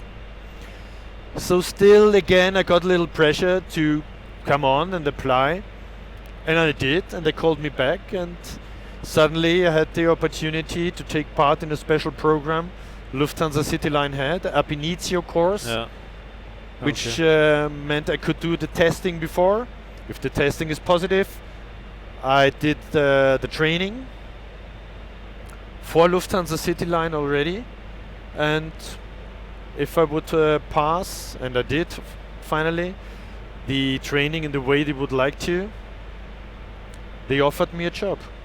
And so after waiting time of 2 years, I started to be a co-pilot, first officer on the RG85, the Afro, also very special aircraft. So you even had one more engine than MD-11. So I stepped back from 4 engines. Oh my God! Some people called it 5 APUs to a really nice, beautiful tri-jet airplane. After 3 years CityLine, I had the opportunity to come here, and as I said before, fell in love with cargo and the MD-11, and that's the reason why I'm here. And now, folks, whenever you have a dream, try, and it might come true. Do it. If I was not fighting for my dream, most probably I would now sit somewhere in the class and be a teacher for economics. Really? Nice. I studied it, but in the end I was wondering myself why I have well, at least enough semesters to be a double doctor, but didn't finish my degree, because at that time I was already working at the airport and at the check-in for Lauda Air in that time. Ah, okay. And they all, well, I start to get connected with aviation from the other side, and but it's aviation, and now I'm there where I am, and I'm just thankful. Thankful to my parents, thankful that I tried it, for the support I got, and yeah, it's really nice to be here, and I enjoy every minute, even if it's early morning, late night, or if I'm fighting for sleep. Every good side has this other side, but I never would like to change the job. So your family also absolutely supports you? Well, honestly, after my very long period of studying, and sure, I worked beside on the airport, I didn't tell them in the beginning that I wanted to be a pilot. Okay. So I did my testing before. Yeah. And when I passed all the tests, I came home and said, Mother, Father, just I'd like to inform you, I'd like to become a pilot. And they said, you what? Well, I do love aviation, I want to be a pilot. And by the side, I already passed all the tests, and I just have to start the training in the next 2 or 3 months. Wow. And I said, what? I can't believe it. That's an announcement. Yeah, and from that time, sure, I had the full support, and I needed it because I had to pay for my training, and I couldn't have done it without their help.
As you may have realized, we had a little break.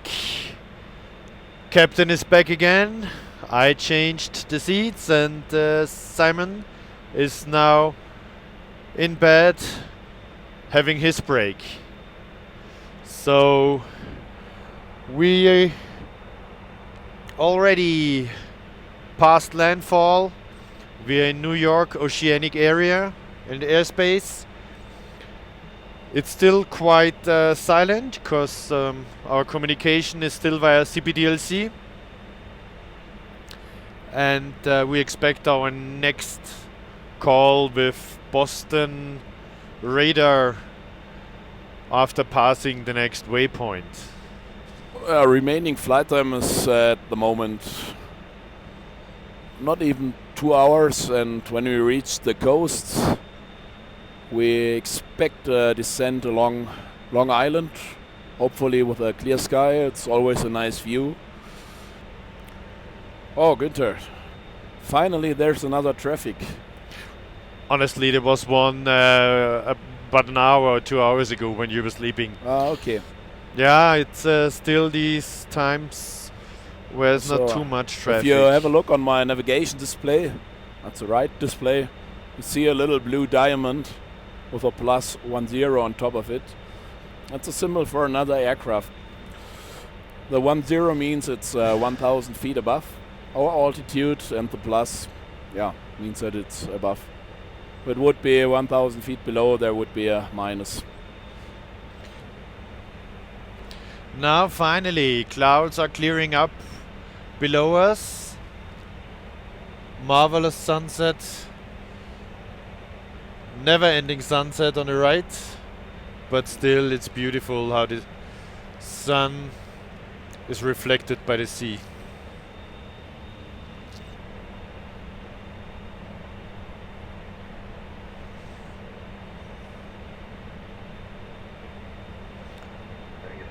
Okay, fuel check.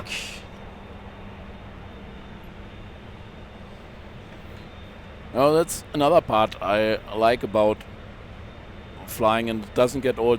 I mean, it's nothing really special, but it looks so nice if you see the ocean, the reflection of the sun in the waves, and look it's getting closer to sunset. The light color changes already. It's beautiful. It is really beautiful. Just the small things that, never get old. No, it never gets boring. It's different every time, even if it's the same route. Yeah. I think Simon has to organize his hair before he's coming to the cockpit.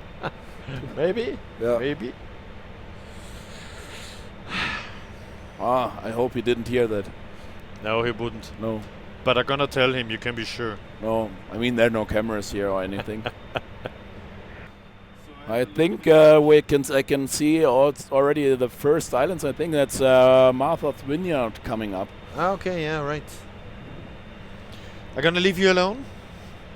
You have control and ATC. Yeah. Okay, I have everything. I have a look down in the back. Yeah. So he doesn't have to care about the bed and the galley. Okay. I'll do everything so he can come in front. Great.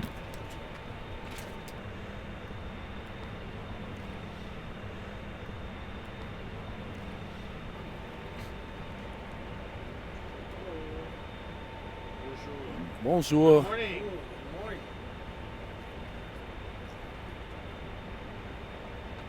Simon, welcome back. Thank you. Thank you.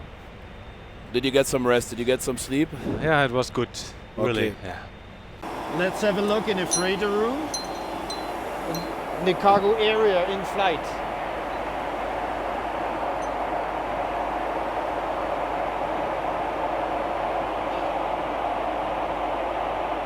Here we have the smoke curtain and the crash net. It's a really strong net just to keep the cockpit safe.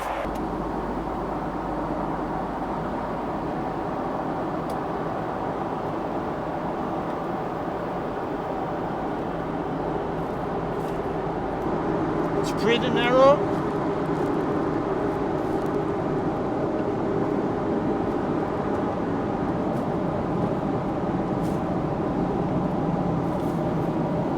Let's have a look out. Just 4 windows here in the back.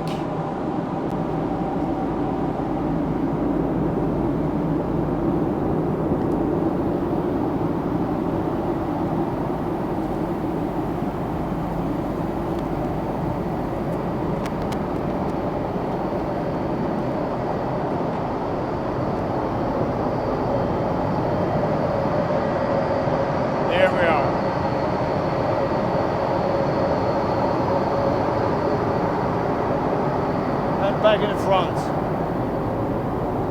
Let's see if I can change somewhere to the other side. Perfect.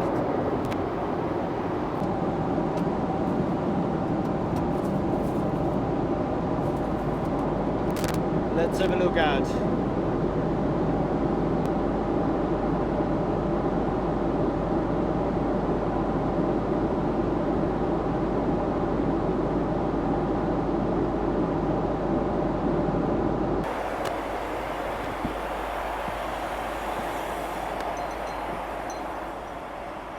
So there we are back again. Since it's now quiet, would be a good time for the approach briefing if you're already... I'm already set up and all ears up to you.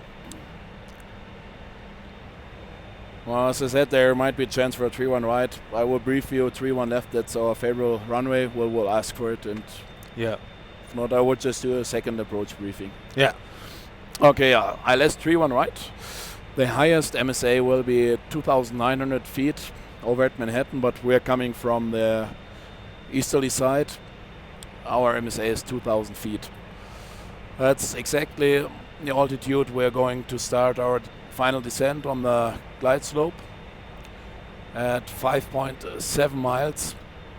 Will be a 3-degree angle on the glide slope, and the final altitude is at Meals. It's 1,800 feet, and our minimum is 220 feet. Yes, that's checked and confirmed. Flaps 35 for landing. I expect a power setting of about 64 to 65% N1. Fine for me. And the flare height 30 feet. And we have 3,400 meters of runway. So auto brake minimum is sufficient. We will leave the runway to the right. And in case of missed approach, at 500 feet we'll do a left turn onto a radial 190 of JFK VOR to Chant, and the first altitude will be 3,000 feet. Yes. But in my career I've had 2 or 3 go-arounds in New York, and they always gave us during the go-around a level altitude at 2,000 feet, so yeah, we should be surprised. Yeah. Did I miss out on anything, or do you have any ideas, remarks, or? Oh, perfect. In case of they will give us 3-1 right, you still stick to 35 or going for flaps 50? Since the landing distance is 1,900 meters, the runway has 2,500, we can stick to flaps 35, but I would change the auto brake setting to medium in this case. Okay, perfect. Yeah.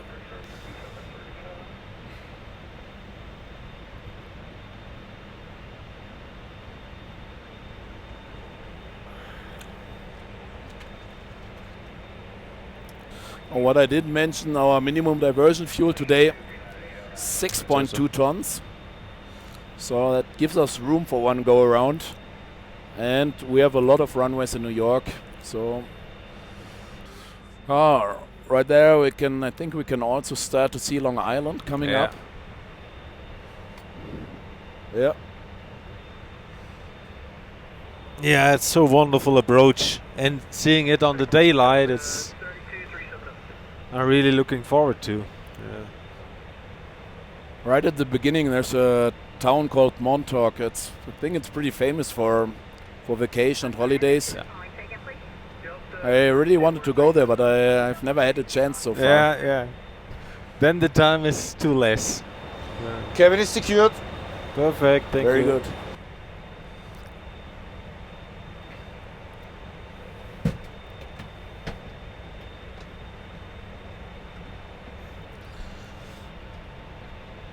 Yeah, direct trade, flight level 240.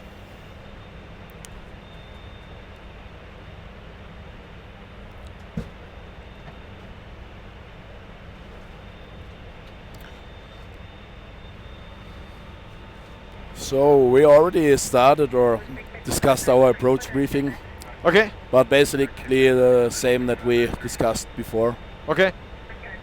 I briefed the runway 31 left, flap 35 for landing, auto brake minimum. That's all I need to know. And Simon also did a landing distance calculation to be redundant. So everything's Outstanding. set up.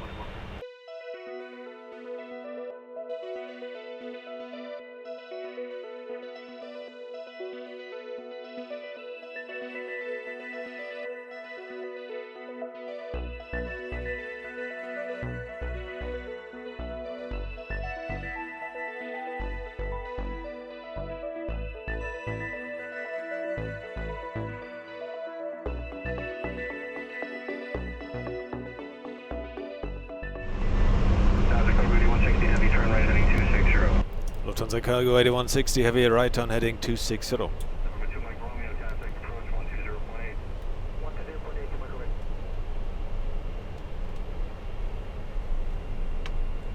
Ah, beautiful, huh? Wow.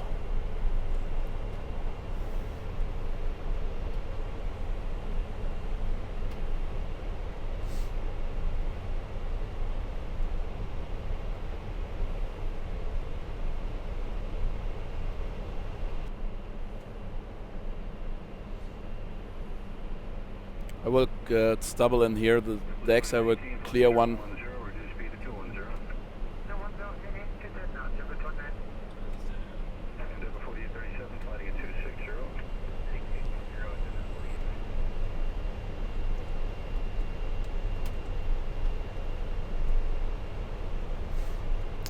$1,500. Okay, I will take up the speed Yeah. brake. Ah, what a view.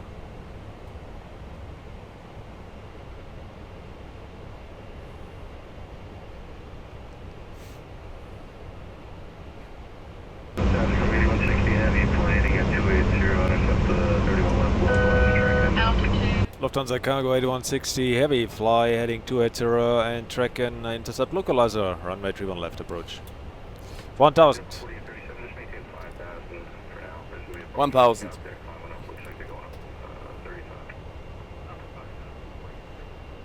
Oh, ILS is identified on my side. Yeah, still the frequency on mine, waiting on identifier. Approach, land is armed. Yeah.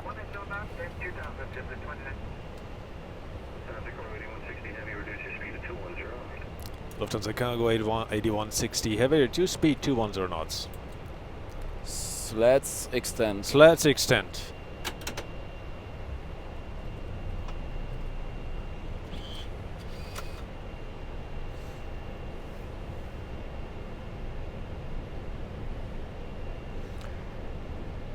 Manhattan skyline is coming up. Yeah, nice.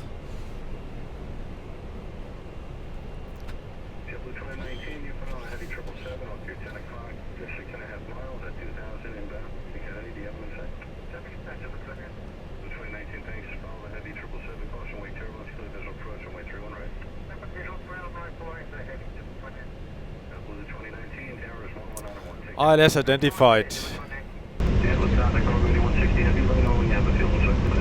Lufthansa Cargo 8160 heavy, yes sir. Fill inside now, cleared visual approach, runway 31 left, Lufthansa Cargo 8160 heavy. Preceding traffic is on 1 o'clock. Right.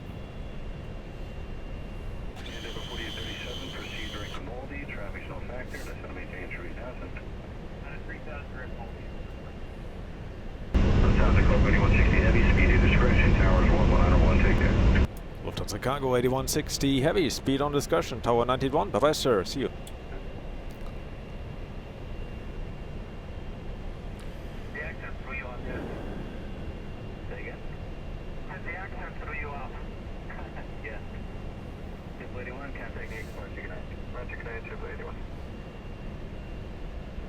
JFK Tower, hello, Lufthansa Cargo 8160 Heavy, intercepting the visual approach 31 left.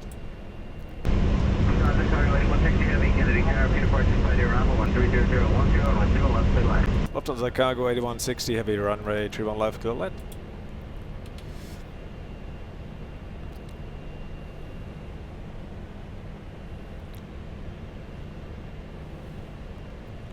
I think the other traffic is going for a 3-1 right, I believe. Oh, enjoy the approach. Huh? Enjoy the approach. Yeah. American 771 Heavy, turn left here, right, Bravo to the ramp, and monitor ground, point iron.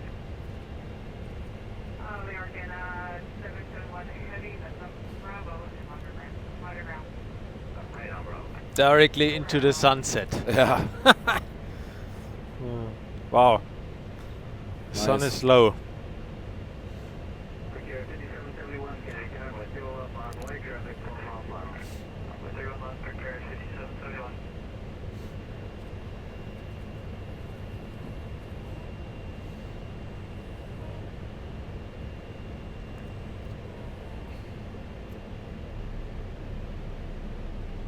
I'll start reducing speed a little bit. Yep.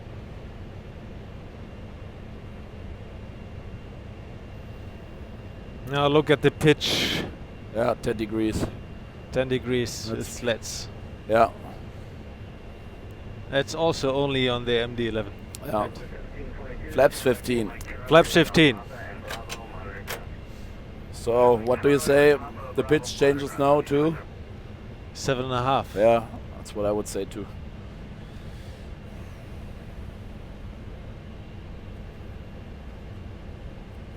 Exactly. Aircraft 6 Heavy, exit Victor to Bravo, monitor ground, point iron. That's a good move to Bravo, for those right. Procure 5771, when 3009, or like 0 left, for takeoff. So I'm going to put it over here, 5771.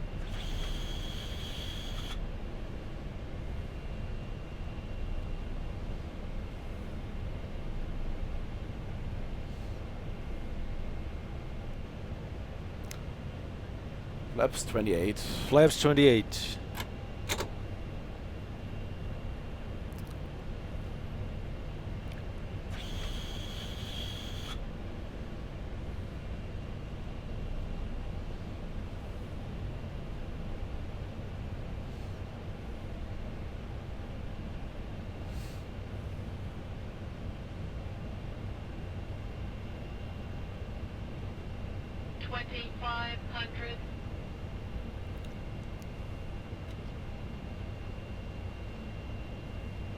Gear down. Gear down.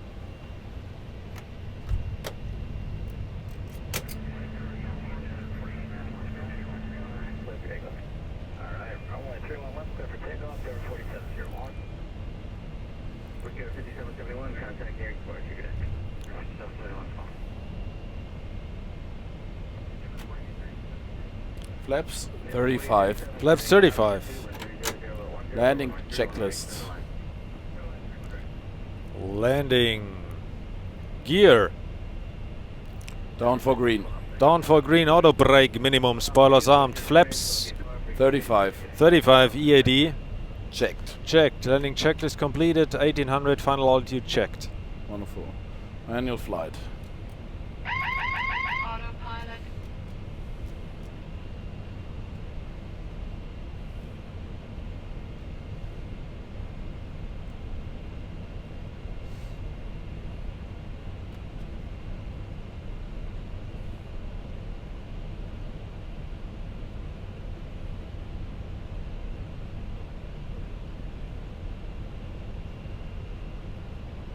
Procure 4701, contact near departure, good.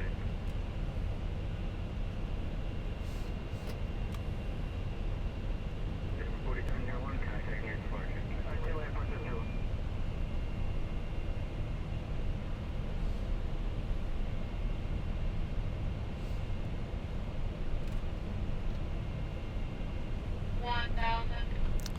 Checked. Checked. 2019, we'll have to whiskey, then go left on the Bravo to the ramp, and at whiskey, give way to the heavy, you can monitor ground.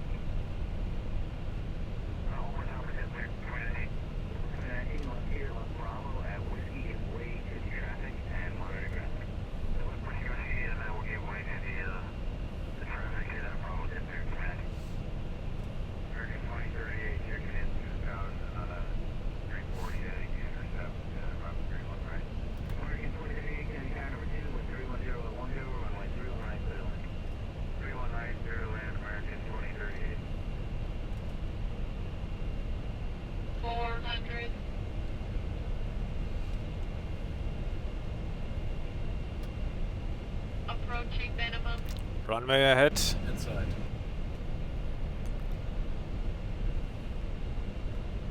Minimum. Continue. 100. 50, 40, 30, 20, 10.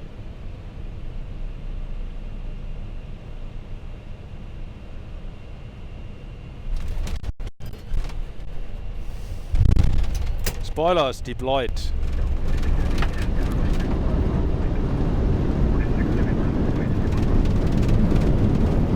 Hundred.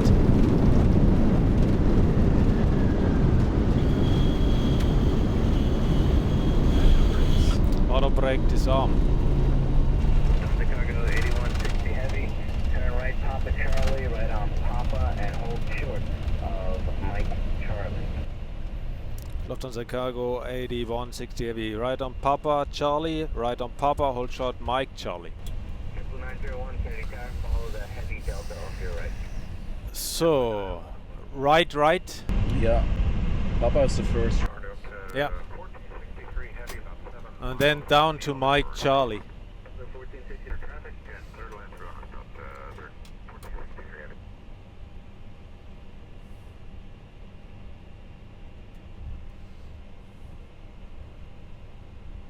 And over to American 2038, one more time, clear to land, 31 right.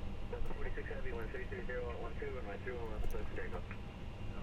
Clear right side. 212 heavy, Kennedy car, traffic 8 mile final, commercial interval, forward 2 left, final. After landing items. 4037, taxi left whiskey, left alpha, monitor ground. I will wait a few minutes with the APU. Yeah, that's very good. 2038, through and right, clear to land. Thanks, American 2038, clear to land, 31.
Set APU is 1.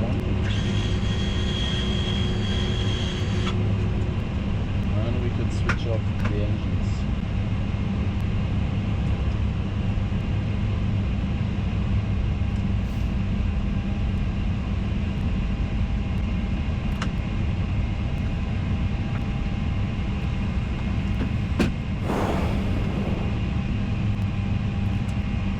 In the morning German time. Welcome to New York.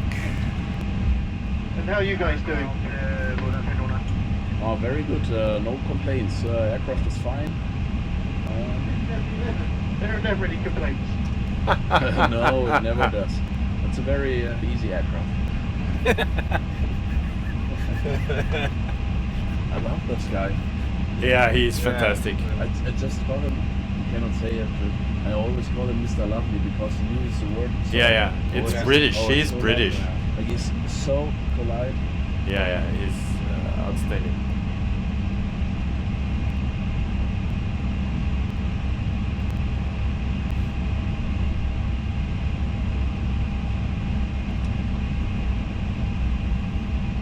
as I just said, we are towed into our final parking position here because the parking spaces are so narrow to each other and a lot of cargo on the apron.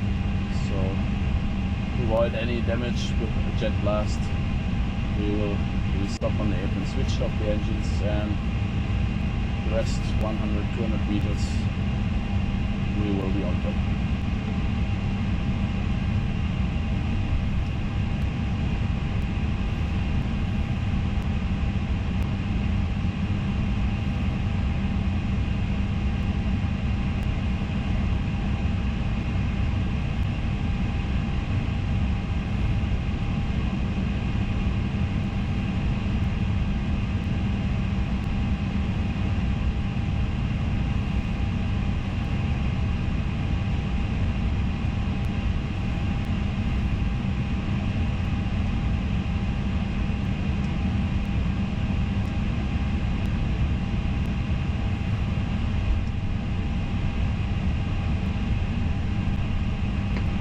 Cockpit, can I have your parking brake set, please?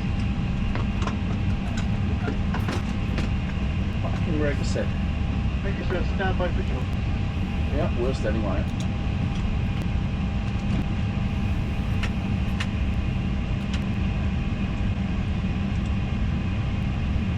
Ground Cockpit, drop the trim place for you, sir. Thank you very much. See you in a while. And you know you have to stay out there with the door closed until customs have done their inspection. They're here now, so it shouldn't take too long. Okay, thank you very much. Parking checklist. Parking, exterior lights, all off except nav lights, and the eyes off. Stop trim, 3 degrees, aircraft nose up, SD status. Checked. System mounts, auto, spoilers, 3 tracked, flap slats, up reject, fuel switches. Off. Parking brake. Released. Weather radar, off. Aviator transponder, stand by. APU air, off. Parking checklist completed. Leaving airplane checklist. Leaving airplane IRS. Off. Emergency power. Off. Emergency lights. Off. APU. On. External power. Off. Battery. On. Leaving airplane checklist completed. Yeah, dear Air-Clips viewers, this was the last checklist and this is the end of our flight and our working day. It has been a real pleasure to have you on board. I hope you enjoyed the flight with us and hope to see you sometime again. It was great to have you on board, and we hope that we will have a lot of likes for you. Also, Patrick will be very happy, and all the best for you. Thank you. Nothing more to add. It was nice to have you on board. Stay safe, take care, and see you next time. So, park.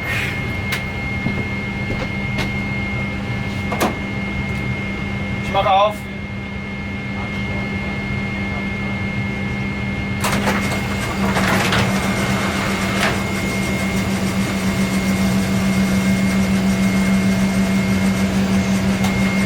Dear Air-Clips viewers, now we are in New York.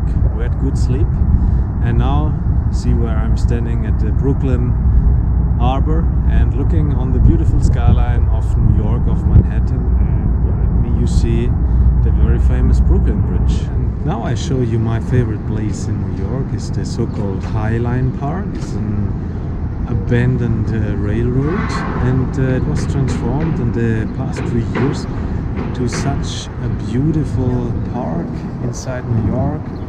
Left and right you see some wonderful, amazing buildings. People can walk inside New York on a higher ground level, and there you can see the newest skyscraper on the horizon.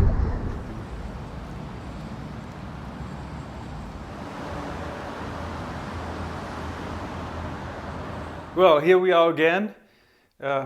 We had a nice landing in New York, and it was also for me quite emotional to see this crew performing and to see the MD-11 again in flight.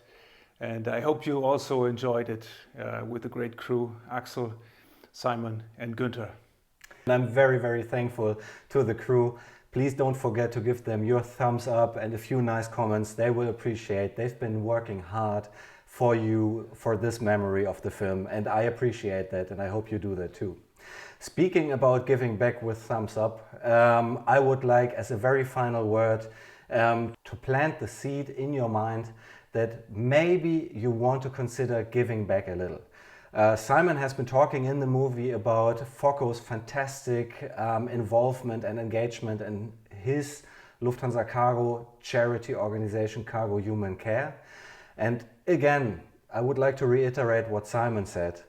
If you enjoyed this film and you got it for free and you got a penny to spare, is it $1, is it whatever you maybe want to give to people in need, here's the guy making sure that it arrives exactly where it needs to, right? So please think about donating a little.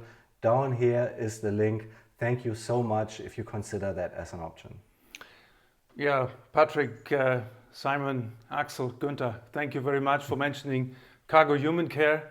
It became part of my life in the last 20 years, and still after I retired, I will take care of it. It's something, I would call it almost a full-time job, and I will take care of Cargo Human Care also in future. I will be there in Kenya every 6 weeks or so, and talk to the people and absolutely take care that the money arrives where it's really needed, with the people, the children, the patients in our medical center.